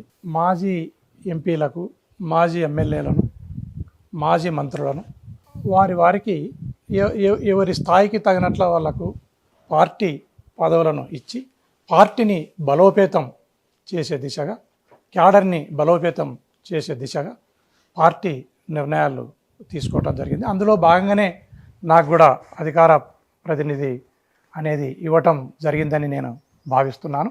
దీంట్లో ఆశ్చర్యపోనక్కర్లేదు, లేదా అసూయపడాల్సిన అక్కరా లేదు. ఇది రొటీన్గా పార్టీని బలోపేతం చేసే దిశగా అధినాయకత్వం తీసుకునే నిర్ణయంగానే నేను భావిస్తాను. ఇంతమంది ఉన్న గోరంట్ల మాధవ్ గారిని నచ్చి ఇవ్వడానికి జగన్మోహన్ రెడ్డి గారికి మీ మీద ఉన్న అంత నమ్మకం ఏంటి? అది అపారమైన నమ్మకం ఏంటి? అసలు చాలామంది ఉన్నారు కదా మాట్లాడేవాళ్ళు, మీకెందుకు ఇచ్చారు? అంటే నాకు ఒక్కనికి, రాష్ట్రంలో నేను ఒక్కని కాదు కదా అధికార ప్రతినిధి అనేటోళ్ళు, ఇంకా కొంతమంది ఉంటారు. కానీ జిల్లాలో మీకు ఎందుకు అంత ప్రయారిటీ ఇచ్చారు ఏంటి అసలుకి? ఇంకా నువ్వు 24 గంటలు జనంలో తిరిగేతోని నారాజ్. ఈ జిల్లాలో, ఉమ్మడి జిల్లాలో నీకు ప్రతి ప్రాంతం, ప్రతి మనిషితో సంబంధ బాంధవ్యాలు ఉన్నాయి, ప్రతి రాజకీయ నాయకునితో సంబంధ బాంధవ్యాలు ఉన్నాయి. నువ్వే అంచనాకు వచ్చి చెప్పాలా ఏంటికి ఇచ్చినారు అనేది. అంతే కనుక్కుంటారు సార్ వాళ్ళది. సార్ ఒకటే సార్, మీరు ఎంపీ కదా, ఎందుకు మీకు ఎమ్మెల్యే అంటే భలే ఇష్టం అంటే? అసలు ఎమ్మెల్యే కావాలని కోరిక ఎందుకు? ఎవరన్నారు? అంటే మీరు ఎంపీగా ఉన్నప్పుడే 2024 ఎన్నికలకు ముందు మీ సొంత కర్నూలు జిల్లా, ఉమ్మడి కర్నూలు జిల్లా పత్తికొండలో ప్లాట్ఫామ్ క్లియర్ చేసుకుంటూ బేస్ చేసుకుంటూ వచ్చారు. తరచూ పత్తికొండకు వెళ్ళడము, ఆడ మీటింగ్ పెట్టుకోవడం, వాళ్ళతో మాట్లాడము, కొంత ఏదో చేస్తున్నారనేసి కంగాటి శ్రీదేవి గారు పార్టీ అధిష్టానానికి కూడా ఫిర్యాదు చేశారు. ఒక డిస్టర్బ్ చేస్తున్నాడు ఆయన, ఎక్కడో అనంతపురం జిల్లా నుంచి వచ్చి ఇక్కడ వచ్చి డిస్టర్బ్ చేస్తున్నాడు, నెక్స్ట్ ఎమ్మెల్యే కావాలనుకుంటున్నారు. అప్పటికే శ్రీదేవి గారిని తప్పించి ఎస్వి మోహన్ రెడ్డి గారికి, అలాంటి ఆయన భార్య విజయ మనోహరి గారిగా, కాకపోతే ఎస్వి మోహన్ రెడ్డి, ఎస్వి సుబ్బారెడ్డి గారి కుమార్తె, ఎస్వి మోహన్ రెడ్డి గారు సోదరు ఉన్నారు శోభనారెడ్డి గారు, ఆమె కట్టికే తర్జన భర్జన. మళ్ళీ మూడవ కృష్ణుడు అన్నట్టుగా గోరంట్ల మాధవ్ గారు వస్తున్నారనేది పెద్ద కాంట్రవర్సీ నడిచింది. అప్పుడు ఎందుకు ఈయన ఎంపీగా ఉండడం వల్ల ఎంపీ టికెట్ ఇస్తారు, ఎమ్మెల్యేకి ఎందుకు పోవాలనుకుంటున్నాడు ఆయన? అంటే సామాజిక వర్గ సమీకరణలో భాగంగా మంత్రి అవుతానని ఒక ఆశ, ఆలోచన, దూర ఆలోచన అని అనుమానం వచ్చింది అన్నమాట అందరికి. ఎవరైనా కానీ ఈ పార్టీలో ఎమ్మెల్యే కావాలన్నా, ఎంపీ కావాలన్నా, మంత్రి కావాలన్నా ఫస్ట్ అధినాయకుని ఆశీర్వాదం ఉండాలా, ప్రజల ఆశీర్వాదం ఉండాలా, పైవాడు భగవంతుని ఆశీర్వాదం ఉండాలి. ఈ ముగ్గురు ఆశీర్వాదం లేకుండా ఏ ఒక్కరు కూడా ఎమ్మెల్యే కాలేరు, ఎంపీ కాలేరు, మంత్రి కాలేరు. అది నీకు తెలిసినదే, నాకు తెలిసినదే. సహజంగా రాజకీయాల్లో ఉన్నవాడు ఎమ్మెల్యే కావాలనుకోవటము, ఎంపీ కావాలనుకోవడము, ఎమ్మెల్సీ కావాలనుకోవడము, రాజ్యసభ కావాలనుకోవడము, మంత్రివర్గం పోవాలనుకోవటము సర్వసాధారణమైన, క్వైట్ న్యాచురల్. అది అందులో నేను కూడా అతీతులను కాదు. ఖచ్చితంగా జగన్మోహన్ రెడ్డి గారు, ప్రజలు, భగవంతుడు, ఈ ముగ్గురు ఆశీర్వాదం ఉంటేనే అసెంబ్లీకి పోగలుగుతాం, పార్లమెంట్లోకి పోగలుగుతాం. ఈ ముగ్గురులో ఏ ఒక్కరు కూడా మనకు ఆశీర్వాదం లేదంటే, ఈ ముగ్గురులో భగవంతుని కానీ, అధినాయకుని కానీ, ప్రజలది కానీ ఆశీర్వాదం లేదు అన్నప్పుడు మనం అసెంబ్లీ మొగం చూడలేం, పార్లమెంటు మొగం చూడలేం. ఆశ అనేది అందరికి ఉంటుంది, అవకాశం అనేది కొందరికి వస్తుంది అనేది నేను ఈ సందర్భంగా. నాకు స్ట్రైట్గా ఆన్సర్ చెప్పలేదు. మీరు పత్తికొండ, కర్నూలు జిల్లా పత్తికొండలో ప్లాట్ఫామ్ రెడీ చేసుకున్నారా లేదా? ఆ రోజుల్లో నారాజు ఎట్లయితది? ప్రజలు నిర్ణయించాలా? పత్తికొండకు వెళ్ళేవారు, పత్తికొండ నాకు బంధుత్వం ఉంది. కర్నూలు జిల్లాలో దండిగా బంధుత్వం ఉన్నోని, కులం ఉన్నోని, పెళ్లికో పేరంటానికో ఏదో తేరు తిరునాళ్ళకు పిలిచినప్పుడు పోతా. ఇంకా దాన్ని ఆ ప్రాంతపు లీడర్లు కంప్లైంట్ చేసినారు, లేదా ఇంకా రకరకాల వార్తలు పుట్టించినారు అంటే దానికి నేనేం బాధ్యుణ్ణి? మీరైతే ప్రయత్నం చేయలే? నేను 100% పక్క అంతరాత్మ సాక్షిగా. సరే సార్, ఇప్పుడు ఇంత గట్టిగా చెప్తున్నారు కదా మీరు, బొందులో ప్రాణం ఉన్నంత వరకు అనేది నేను నమ్ముతున్నా. సరే, అంత నమ్మకం జగన్మోహన్ రెడ్డి. జగన్మోహన్ రెడ్డి గారిని నమ్మకుండా ఆయనతో పాటు జైలు జీవితం కూడా అనుభవించిన మోపిదేవి వెంకటరమణ గారు, ఓకేనా, తన రాజ్యసభ సభ్యత్వానికి కూడా రాజీనామా చేసి, పార్టీ ప్రాథమిక సభ్యత్వానికి రాజీనామా చేసి జగన్మోహన్ రెడ్డి గారిని విడిచి దూరం వెళ్ళిపోయారు ఆయన. ఇంకా మిగతా వాళ్ళంతా ఎమ్మెల్సీలు, ఎమ్మెల్యేల గురించి మనం పక్కన పెట్టేద్దాం, చాలామంది వెళ్ళిపోయారు ఇటు నుంచి అటు. మొన్నటువంటి రవిచంద్రారెడ్డి గారు అసలు జగన్మోహన్ రెడ్డి గారి మీద ఈగ వాలితే నేను గొడ్డలు తీసుకొచ్చి నరుకుతాననేంత స్థాయిలో ఉండే రవిచంద్రారెడ్డి గారు, ఆయన కూడా మన పోతూ పెద్ద గుండ్రా వేసిపోయినాడు పార్టీ మీద. ఇంకా అట్లా చిన్న వాళ్ళని మనం పక్కన పెట్టేస్తే, కొంతమంది నాయకులు పట్టేస్తే, బాలినేని శ్రీనివాసరెడ్డి గారు స్వయానా బంధువు జగన్మోహన్ రెడ్డి గారికి, ఓకేనా, వైవి సుబ్బారెడ్డి గారు ఆయన బామర్దులు. వైవి సుబ్బారెడ్డి గారు మీకు తెలుసు, జగన్మోహన్ రెడ్డి చిన్నాన. ఈయనని పక్కన పెడితే పార్టీలో నంబర్ 2గా వైఎస్ఆర్ కాంగ్రెస్ పార్టీ ఆవిర్భవించిన తర్వాత జగన్మోహన్ రెడ్డి గారి తర్వాత జగన్మోహన్ రెడ్డి కేసుల్లో కూడా ఆయన A1 అయితే A2 అనేది ఉంది అందరికీ కూడా. ఈరోజు నిన్న తాజాగా విజయసాయి రెడ్డి గారు కూడా రాజ్యసభ సభ్యత్వానికి రాజీనామా, పార్టీ ప్రాథమిక సభ రాజీనామా దూరం. ఇంతమంది పోతుంటే గోరంట్ల మాధవ్ గారు మాత్రం వైఎస్ఆర్ కాంగ్రెస్ పార్టీని ఎందుకు జపం చేస్తున్నారు? ఈ ప్రశ్నల అన్నిటికి కూడా మొదట వేసిన ప్రశ్నలోనే నేను సమాధానం చెప్పడం జరిగింది. మీకు జగన్మోహన్ రెడ్డి గారు కాంగ్రెస్ పార్టీలో ఎంపీగా ఉండి రాజీనామా చేసి రాష్ట్రంలోకి వచ్చి ఇట్లా 175 నియోజకవర్గాల్లో చూసినప్పుడు ఎక్కడ ఏ ఒక్క లీడర్ కూడా ఆయనకు కనపడలే. ఆ రోజు కూడా ఆయన నిరాశ చెందలే, నిస్పృహకు గురిగాలే. ప్రజల నుంచి లీడర్లను తయారు చేసుకున్నాడు. ప్రజలలో నుంచే లీడర్లను తయారు చేసుకుని ఆంధ్రప్రదేశ్ నుంచి ఆయన లీడర్గా ఎంచుకొని ఇసిరికట్ నుంచి పడేస్తే ఆంధ్రప్రదేశ్ నుంచి స్ట్రైట్గా పార్లమెంటులో పడి ఎంపీలు అయిన వాళ్ళు ఉన్నారు, అసెంబ్లీలో పోయి ఎమ్మెల్యేలు అయిన వాళ్ళు ఉన్నారు. 151 సీట్లు సింగిల్గా. ఈరోజు ఉమ్మడిగా కూటమి అంతా బీజేపీ, తెలుగుదేశం, జనసేన ముగ్గురు కలిస్తే కూడా నాకు తెలిసినంత వరకు 21 ఎంపీలు. ఆ రోజు మాకు 22 ఎంపీలు, ఒక్కడు సింగిల్గా 22 ఎంపీలు గెలవడం జరిగింది. 151 సీట్లను ఎమ్మెల్యేలను గెలవడం జరిగింది. పోతుంటే వద్దన్నాడు, వచ్చేతోళ్ళను వద్దన్నాడు. వారి వారి అవసరాలను బట్టి, వారి వారి అజెండాలను బట్టి పోయేటోళ్ళు పోతూ ఉంటారు, వచ్చేటోళ్ళు వస్తూనే ఉంటారు.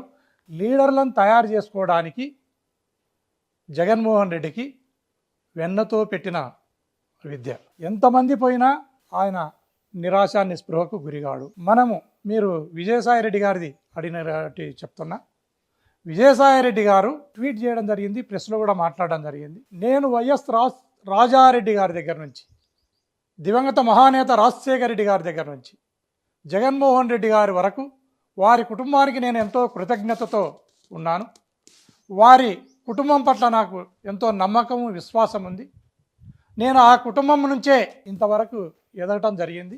నేను ఈరోజు ఇటు రాష్ట్రానికి కానీ అటు పార్టీకి కానీ న్యాయం చేయలేకపోతున్నాను.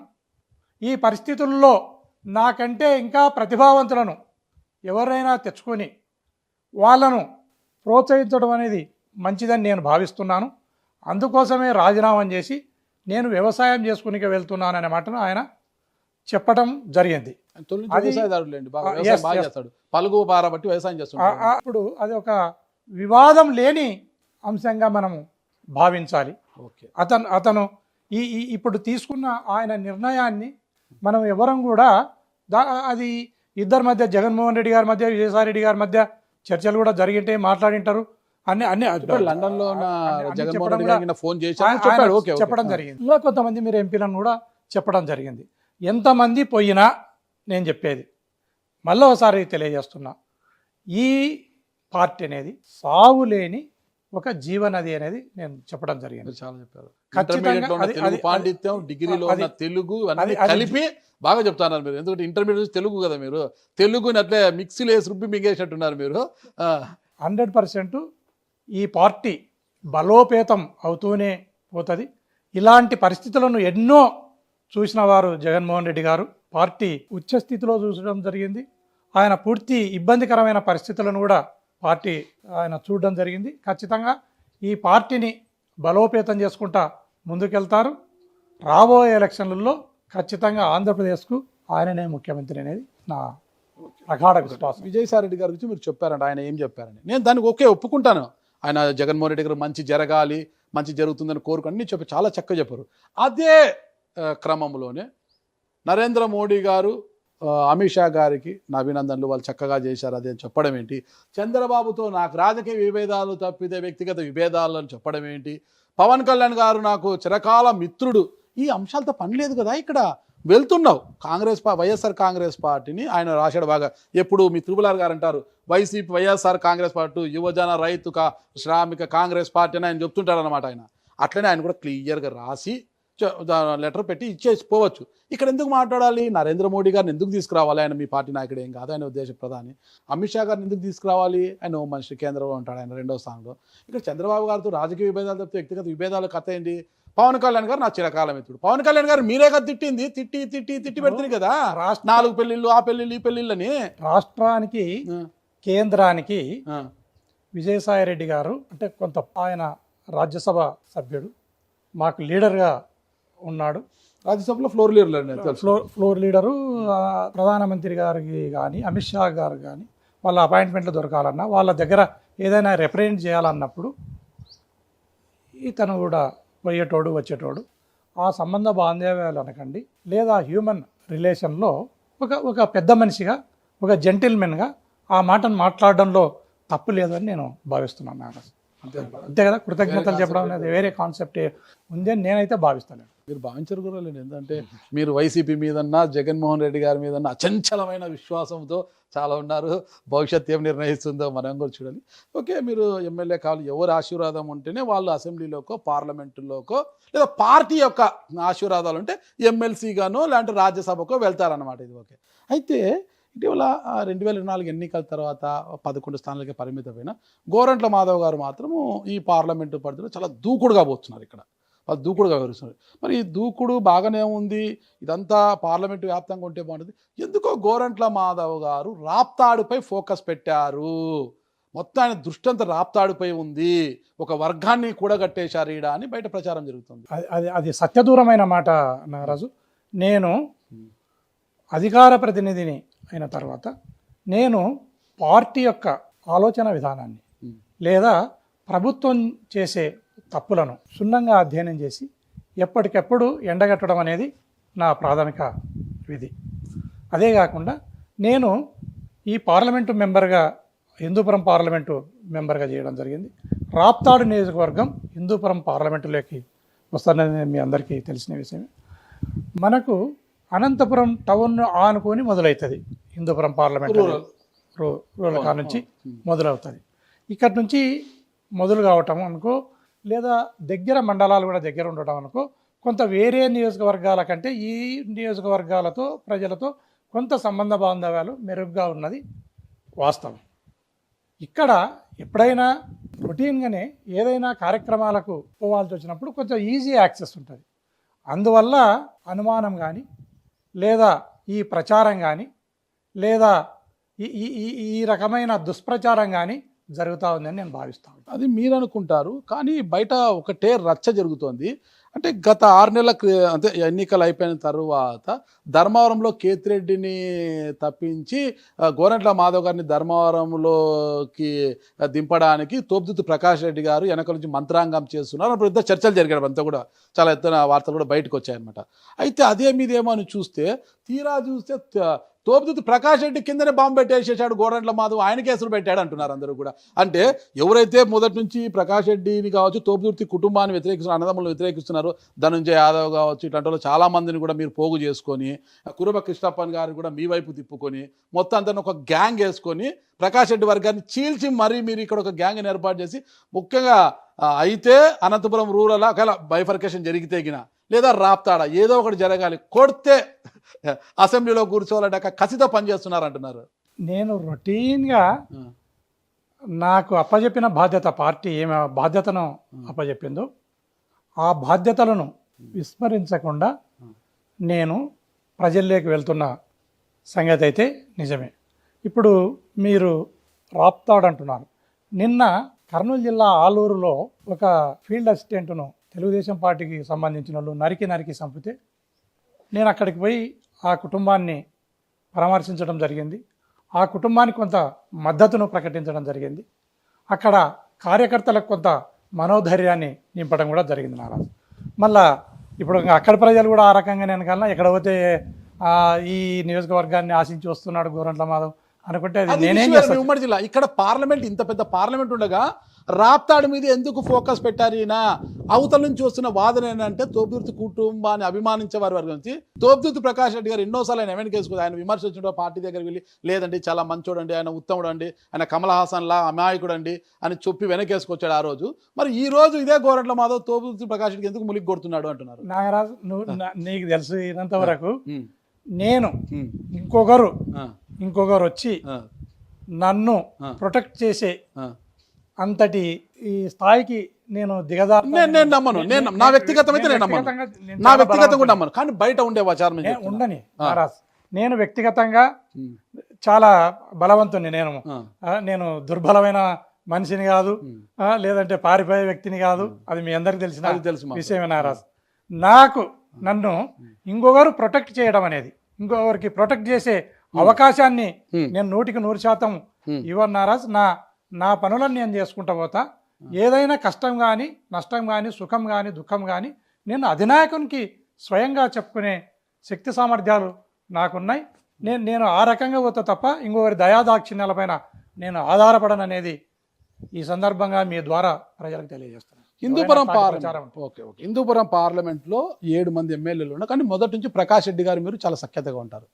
ఓకే కదా, ముందు నుంచి కూడా కలిసి ఉంటారు, దాంట్లో ఎలాంటి వేరే యాక్షన్ లేదు. అయితే ఇప్పుడు కూడా ప్రకాష్ రెడ్డి గారితో మీకు ఎలాంటి సంబంధం ఉందా? ఎందుకు లేదు, నేనైతే అదే ఉందని భావిస్తున్నా. మీరు ఎందుకు అట్లా అనుకుంటున్నారు? ప్రకాష్ రెడ్డి గారికి ఫోన్ చేస్తున్నాను నేను. అచ్చయ్, దీన్ని వదిలేసి ఫోన్లను మొదలు పెడతా ఉన్నారా? ఏం పర్వాలేదు, ఇక్కడ దీన్ని వదిలేసి దీన్ని గాలికి వదిలేసి ఇట్లా తిరుక్కుంటూ ఫోన్ వద్దంటారు, కట్ చేయమంటారు. ఎందుకు అనవసరం అనవసరం. మరి ప్రకాష్ రెడ్డికి ఈయనకు సంబంధం అంటే ఫోన్ లేకపోయినా ఒక ప్రశ్నతో అనుబంధం ఉందా లేదని మనం తెలుస్తాం. ఒక్క నిమిషం వెయిట్ చేయండి మీరు, ఓకేనా? ఒకే ఒక ప్రశ్నతో తేలుద్దాం అనుబంధం ఉందా లేదా వీళ్ళకు. జనవరి 1న గోరంట్ల మాధవ్ గారు పెద్ద ఎత్తున ఏటలు కోశారు, పొట్టేళ్ళన్నీ కూడా ఇచ్చి పెద్ద ఎత్తున దావత్ ఇచ్చారు. ఆ ఫంక్షన్కి తోబుదుర్తి కుటుంబాన్ని ఆహ్వానించారా లేదా? మీరు ఆహ్వానించింటే వాళ్ళు రాలేదా? మీరు ఆహ్వానించలేదని వాళ్ళు రాలేదా? నేను ప్రతి సంవత్సరం చేసినట్లనే ప్రతి సంవత్సరం జనవరి 1 రోజు హోటళ్లను కోపించి విందుని ఏర్పాటు చేసి లీడర్లకు, సెకండ్ లీడర్లకు అందరికి కూడా, క్యాడర్కి అంతా కూడా చేసి రమ్మని చెప్పి, భోజనానికి రమ్మని చెప్పి విధంగా అందరికీ చెప్తాననేది అందరికీ తెలిసిన విషయం. ఆ రకంగా అందులో భాగంగానే ఈ సంవత్సరం కూడా ఒక నియోజకవర్గపు ప్రజలు ఆయా నియోజకవర్గంలో ఉండాలి కాబట్టి, ఉంటే ప్రజలు వాళ్ళను కాబట్టి వాళ్ళని ఎవరిని కూడా మీరు అనకండి. ఏ నియోజకవర్గంలో ఉన్న ఎమ్మెల్యే అభ్యర్థులను కానీ ఇన్ఛార్జీలను కానీ ఎవరిని నేను పిలవలేదు. ఖచ్చితంగా క్యాడర్ని పిలవటం జరిగింది, భోజనాలను పెట్టడం జరిగింది. రకరకాలుగా వక్రీకరించి దీన్ని చేస్తున్నారని నేను భావిస్తున్నాను. మీ ప్రకాష్ గారికి సంబంధ బాంధ ఉంటే ఈ గోరంట్ల మాధవ్ ఉండే ప్రతి కూడా తోబుదుర్తి గారిని వ్యతిరేకించే అంటాను. ఏమంటారు మీరు? మీకు ఉంటే ఒక్కటి చేసి కలిసి తిరగాలి, ఆయన్ని వ్యతిరేకించే ఒక్కరిని మీరు గుంపు చేసి మీ వైపు అంటే ఏమంటారు? సత్యదూరమైన మాట. నా దగ్గరికి వచ్చేవాళ్ళు ఒకరే కాదు, ఈవెన్ అనంతపురం, రాయదుర్గం నుంచి కానీ, కళ్యాణదుర్గం కొండ నుంచి కానీ, రకరకాల పెనుగొండ నుంచి కానీ రకరకాల మనుషులు నాకున్న పరిచయాలతో అనుకో, రాజకీయ సంబంధ బాంధవ్యాలతో అనుకో, రకరకాల సంబంధ బాంధవ్యాలతో హ్యూమన్ రిలేషన్ని మెయింటైన్ చేస్తున్నాను, రావటం జరుగుతూ ఉంది తప్ప ఆయన నా దగ్గరికి వస్తున్నారు అనే దుష్ప్రచారంగా నేను కూడా భావించాలని సందర్భంగా భావించిన ప్రజలు ఇప్పుడు కురుబ కృష్ణ టికెట్ గెలవడానికి కారణమవుతూ ప్రకాష్ రెడ్డి అని ఆయన బాధపడ్డారు. అప్పట్లో పెద్ద జరిగినాయి. ధనుంజయ కూడా ఆయన వ్యతిరేకిస్తున్నారు. స్టేట్ చైర్మన్ నాకు పేరు గుర్తుంది. వీళ్ళందరూ మీ వెంట ఉన్నారు. ప్రకాష్కి మీకు గ్యాప్ మీ దగ్గరకు వస్తుంది. అట్లా ఎందుకు అనుకుంటారు? మీ దగ్గరికి ఎందుకు వస్తారు? మళ్ళీ ప్రకాష్ రెడ్డి దగ్గరికి పోలే కదా అనుకుంటారు మీరు. ప్రకాష్ రెడ్డి గారికి పూర్తిగా రాప్తా రెడ్డి సామాజిక వర్గానికి చెందిన ప్రతి ఒక్కరు పూర్తి ఆయనకు అంటే రెడ్ల విపరీతమైన వ్యతిరేకత వచ్చిన రెడ్డి గారికి ఆయన ఓటమికి అని అందరూ అంటున్నారు. అయితే ఎవరైతే వ్యతిరేకిస్తున్న రెడ్డి వర్గం అంతా కూడా గోరంట్ల మాధవ్ చేర అంటున్నారు. మరి మీరు అంటే వారే మీ దగ్గరకు అడుగుతున్న ప్రశ్న ఇస్తలేదు నాకు. ఒకవేళ సహేతుకమని మీరు భావిస్తే సమాధానం ఏంటంటే, వైఎస్ఆర్ కాంగ్రెస్ బలోపేతానికి అధినేత జగన్మోహన్ రెడ్డి గారిని చేసుకోవడానికి రాష్ట్రంలో ఉన్న తో పాటు రెడ్లు కూడా అనడంలో ఎలాంటి సందేహం లేదు. ఇందులో భాగంగానే రెడ్లంతా కూడా ఐకమత్యమై ఏదైతే శక్తులు వాళ్ళపైన చేస్తున్నాయో, పోలీస్ స్టేషన్లలో కేసులు పెట్టి అక్రమ అరెస్టులు వాళ్ళను రాసి రంపాన ఉన్నటువంటి రెడ్డి సామాజిక వర్గం టార్గెట్ చేసింది తెలుగుదేశం. అందుకోసం రెడ్డి వర్గంలో కూడా ఐకమత్యం, ఒక సంఘటన కావాలి, లేకపోతే ప్రభుత్వం కానీ ఈ పార్టీ కానీ అన్న రెడ్డి కులస్తులలో కూడా జరిగింది. అందులోనే ఏదో ఆలోచనను పంచుకోవడానికి, వారి సాధక బాధకాలను డిస్కషన్ చేయడానికి పాటు రెడ్లు కూడా నా వచ్చిన మాట వాస్తవమే కానీ వారు వ్యతిరేకం కాదు. మీరు ఈ సందర్భంగా గమనించాలి. మీరు మాజీ ఎంపీ ప్రతినిధి ఇన్ఛార్జ్గా ఉన్నారు కదా, వెళ్లకుండా ఆలోచనలు కావచ్చు ఏదైనా చేసుకోవడానికి మీ దగ్గర మీ తలుపు ఎందుకు తడుతున్నారు? మాధవన్న నువ్వు ఎంత కోట్లు కుమ్మరిచ్చాను గెలిపించుకుంటామని మీకు మద్దతు పలుకుతున్నా. రైట్ రైట్ ఓట్లు ఖర్చు పెట్టాల్సిన కానీ అవసరం కానీ కాంగ్రెస్ పార్టీకి లేదు. పార్టీ వైఎస్ఆర్ కాంగ్రెస్ మీరు ఇక్కడ గమనించాల్సినది ఈ పార్టీ అన్న భావన ఉంటే మీరు పక్కకు పెట్టాలి. ప్రజలు 100% వాళ్ళ ప్రమేయం కానీ వాళ్ళ ఒక ఆలోచన కానీ లేదు. ఎవరికైనా ఆలోచన వారి పట్ల ఉంటే ఆ ఆలోచనను వారి మైండ్లో నుంచి కూడా తీసేయాలని మీ ద్వారా ఎవరికైతే ఆ ఆలోచన ఉందో వారికి కూడా నేను తెలియదు. ప్రస్తుతం గోరంట్ల మాధవ్ గారి లక్ష్యం ఏంటి సార్? అసలు ఎమ్మెల్యే కావాలన్నా, ఎంపీ కావాలన్నా? ఎంపీ అయితే ఎక్కడి నుంచి ఎంపీ, ఎమ్మెల్యే అయితే ఎక్కడి నుంచి ఎమ్మెల్యే? ఒక యుద్ధ వీరుని అంబుల పొదలో రకరకాల అస్త్రాలు ఉంటాయి, శస్త్రాలు ఉంటాయి. అందులో బ్రహ్మాస్త్రం ఉంటుంది, పాశుపతాస్త్రం ఉంటుంది, రాంబాణం కూడా ఉంటుంది. ప్రత్యర్థి ప్రయోగిస్తారు. నేను 2029కి ఖచ్చితంగా నేను రాంబాణం అనుకుంటున్నా. నన్ను ఎప్పుడు ఎక్కడ ఎవరి మీదకి జగన్మోహన్ రెడ్డి గారు ప్రయోగిస్తారనేది కాలం నిర్ణయిస్తుందని నేను భావిస్తాను. ఈ రామబాణం ఎవరిని బలి తీసుకుంటుందో తెలియదు, అంతే కదా. ఈ రామబాణం ఎక్కడ ప్రయోగించినా ఇంకొకరి బలి కోరాల్సిందే. ఇంకొకరి బలి కోరితేనే ఈ రామబాణాన్ని అక్కడ తీసిపోయేకి అవుతుంది. మరి రామబాణం ఆడ ఒక ఒరలో 2 కత్తులు ఉండవు. మీ తెలుగు భాష ఒక ఒర 2 కత్తులు ఉండవు. నువ్వు ఎట్లా మాట్లాడుతున్నావు అట్లా? ఇప్పుడు ఒకటి నేను చెప్పిన నువ్వు నేర్పిన విద్య నీరజాక్ష అంటారు కదా, అలాగనే మీరు చెప్తున్నారు నేను రామబాణం, ఈ బాణం ఎక్కడి నుంచి ప్రయోగిస్తారో నాకు తెలియదు. ఎక్కడికంటే మీరు ఎక్కడి నుంచి ప్రయోగించి ఇంకొన్ని బలి చేయాల్సిందే అక్కడ కాదు. ఇప్పుడు యుద్ధంలో గెలిచాలన్నప్పుడు యుద్ధ వీరుడు ఎప్పుడు ఎక్కడ ఎవరి మీదకి ఈ బాణాన్ని ప్రయోగిస్తే సరిపోతుంది అనే మాట నేను చెప్తున్నా. నువ్వు దాన్ని వక్రీకరించి చెప్తున్నావు నారాజ్. ఈ రాంబాణాన్ని అర్థమైంది. రేపు కూటమిలో రేపు తెలుగుదేశం పార్టీ మీద ఎక్కడ నుండి ఎవరి మీద ఎప్పుడు ప్రయోగిస్తాడో తెలియదు. ప్రత్యర్థుల పైన సరే, ఆ ప్రత్యర్థుల మీద ప్రయోగించినప్పుడు అంత బలమైన నాయకుడిని ఆ నియోజకవర్గంలో పెడతా ఆ రామబాణాన్ని అక్కడే పాతారు తప్పితే రామబాణాన్ని అలా ఉపయోగించుకుని పడేరు కదా. 100% పడేస్తారని నేను మాట్లాడతలేను కదా. రామబాణం ఎవరిని ఉపయోగపడాల్సిందే సార్. 2029కి 100% 100%. ఓకే సార్, మీరు కురుబ సామాజిక వర్గంలో అందరూ ఏకంగా ఉండాలి. సామాజిక వర్గాలు మీటింగులు పెడతారు, కనక రామదాస జయంతోత్సవాలు అంటారు, ఏదేదో చేసుకుంటారు సార్, అన్ని రచ్చలు చేసుకుంటారు. మళ్ళీ మీరు ఎందుకు సార్ కలిసి ఉంటారు? మా కులం ఆంధ్రప్రదేశ్లో ఇంతకంటే ఐకమత్యంగా ఉండే కులమే లేదు నారాజ్. 100% ఏదైనా ఒక ఇన్సిడెంట్ జరిగితే ఈ రాష్ట్రంలోని కులమల్లా ఏకమవుతుంది. ఈ రాష్ట్రంలోని కులమంతా సంఘీభావం చెప్తుంది. ఈ రాష్ట్రంలోని కులమంతా కూడా ఏదైనా ఆపద వచ్చిందంటే కులం తల్లిలాగా చేరదీస్తుంది. ఇది రాష్ట్ర ప్రజలందరూ కూడా ఈ కులాన్ని గమనించాలా, ఈ కులాన్ని చూసి నేర్చుకోవాలని కూడా నేను ఈ సందర్భంగా తెలియజేస్తాను. ఇదే కులమే కుల పెద్దల మధ్యలో కొట్టుకుండే స్థాయికి పోయారు. మీకు బీకే బర్సారథి గారు తోసులాడుకున్నారు, రచ్చ రంబోలా జరిగింది. ఓకేనా? ఇప్పుడు ఇదే వైఎస్ఆర్ కాంగ్రెస్ పార్టీలో ఉన్న మీ హిందూపురం జిల్లా అధ్యక్షురాలు మాజీ మంత్రి ఉషశ్రీ చరణ్ గారికి గోరంట్ల మాధవ్ గారికి అంతగా పొసగడం లేదు. వీళ్ళిద్దరి మధ్యలో అంటే మళ్ళీ శంకర్ నారాయణ నాకు అనంతపురం వద్దు బాబోయ్ నేను హిందూపురంకే పోతాననేసి అక్కడికి వచ్చి ఆయన ఒక రంపు, వీళ్ళందరూ కాదనేసి మళ్ళా తెలుగుదేశం పార్టీలో తనకు అన్యాయం జరిగిందనేసి కురబ శివబాల గారు వచ్చి మీ పార్టీలోకి చేరిపోయారు.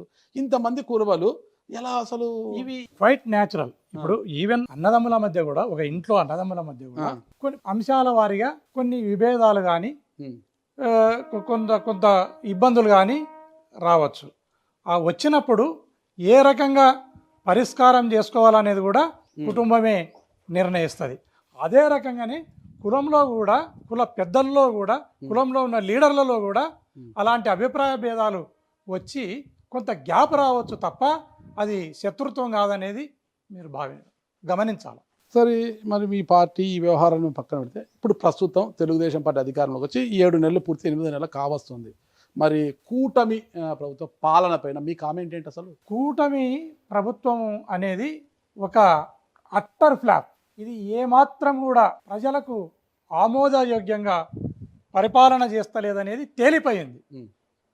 ఎప్పుడు ఎలక్షన్లు వచ్చినా, ఎప్పుడు జమిలీ ఎలక్షన్లు వచ్చినా జగన్మోహన్ రెడ్డి గారు ముఖ్యమంత్రి అయ్యేది ఖాయం అనేది మీ ద్వారా రాష్ట్ర ప్రజలకు తెలియజేస్తుంది. మీకు అసలు రోజు నిద్ర కళ్ళు లోపల పోయినాయి సార్. ఈ మధ్యన మీకు పళ్ళు అంతా గుంతలు పడ్డాయి, కొంత మార్క్స్ వచ్చినాయి, అంత నల్లగా సరిగ్గా నిద్రపోవడం లేదు. మీ కళ్ళలో కళలు కనుక్కుంటారు. నిజం సార్, కళ్ళు బాగానే డాక్టర్తో చూయించుకొని మీరు సమస్యనే లేదు. ఇంకా 4.5 సంవత్సరం ముందు సార్ మీ జగన్మోహన్ రెడ్డి లాగా ఎలక్షన్స్ ముందు 73 ఏళ్ల వయసున్న చంద్రబాబు నాయుడు గారిని పాపము తీసిపోయి జైలుకు పెట్టి అబాసు పాలపై ప్రభుత్వం పోగొట్టుకుండే పరిస్థితి తెచ్చుకోలేదు చంద్రబాబు నాయుడు. ఇంకా సమయం చాలా ఉంది. సమయం లేదు మిత్రమా అనే పరిస్థితి లేదు. ఈడ సమయం ఉంది మిత్రమా అంటున్నాడు ఈయన. మరి దానికి ఏమంటారు మీరు? అసలు 100% గవర్నమెంట్ అనేది అట్టర్ ఫెయిల్యూర్ అయింది. మరోసారి తెలియజేస్తాం. 7 నెలలకే 7 నెలలకే నువ్వు చూసుకో. సూపర్ 6 అనే అధికారం లేకొస్తేవి. సూపర్ 6 లో ఏ ఒక్కటైనా అమలు చేసిన పాపాన పోలేదు. రాష్ట్రంలో అనేక రకాలైన అత్యాచారాలు జరుగుతుండయి, హత్యలు జరుగుతుండయి. ఏమాత్రము 20 లక్షల ఉద్యోగాలకు నోటిఫికేషన్ ఇస్తా అంటివి, ఒక ఉద్యోగానికి కూడా ఇంతవరకు నోటిఫికేషన్ ఇవ్వలేకపోయినావు. జగన్మోహన్ రెడ్డి గారు ఇచ్చిన నోటిఫికేషన్ ఏదైతే పోలీస్ రిక్రూట్మెంట్ ఉందో ఆయన ఇచ్చిన నోటిఫికేషన్ ఈరోజు ప్రాసెస్లో జరుగుతూ ఉంది. నిరుద్యోగ భృతి ఇస్తా అని చెప్తివి, ఒక దమిడి ఇవ్వకపోతేవి. రైతులకు 20,000 ఇస్తా అని చెప్తివి, ఒక దమిడి ఇవ్వకపోతేవి. మహిళలకు ఉచిత బస్సు అంటివి, ఆ బస్సు లేదు, ఆ పాడు లేదు, ఏమీ లేకపోయా. ఇది ఎక్కడి నుంచి ప్రజలు ఆమోదిస్తారు, ప్రజలు నిన్ను హర్షిస్తారు? పెన్షన్లు పెంపు అన్నాడు, పెన్షన్లు పెన్షన్లను పెంచుతావు. 3,000 4,000 చేసినావు పెన్షన్, 4 లక్షల పెన్షన్లను తీసేసినావు. మీరు చేసిన అప్పులు తీసుకోవాలి, 4 లక్షల పెన్షన్లను తీసేసినావు. నువ్వు ప్రజలకు నేరుగా ఇదే టయానికి 42-45 లక్షల రూపాయలను జనంలోకి పంపించినాడు జగన్మోహన్ రెడ్డి గారు. ఈ 5-6 నెలల కాలంలో, 7-8 నెలల కాలంలో ఇప్పటికీ కూడా నువ్వు ఒక దమిడి జనానికి ఇవ్వలేకపోయినావు. అట్టర్ ఫెయిల్యూర్ కాక దీన్ని ఏమంటున్నారో చెప్పండి. మీరు అలా పెట్టే రాష్ట్రాన్ని అధోగతి పాలు చేసిన వాళ్ళు అంటున్నారు. మళ్ళా అట్లా అధోగతి పాలు చేసినారు ఆయన.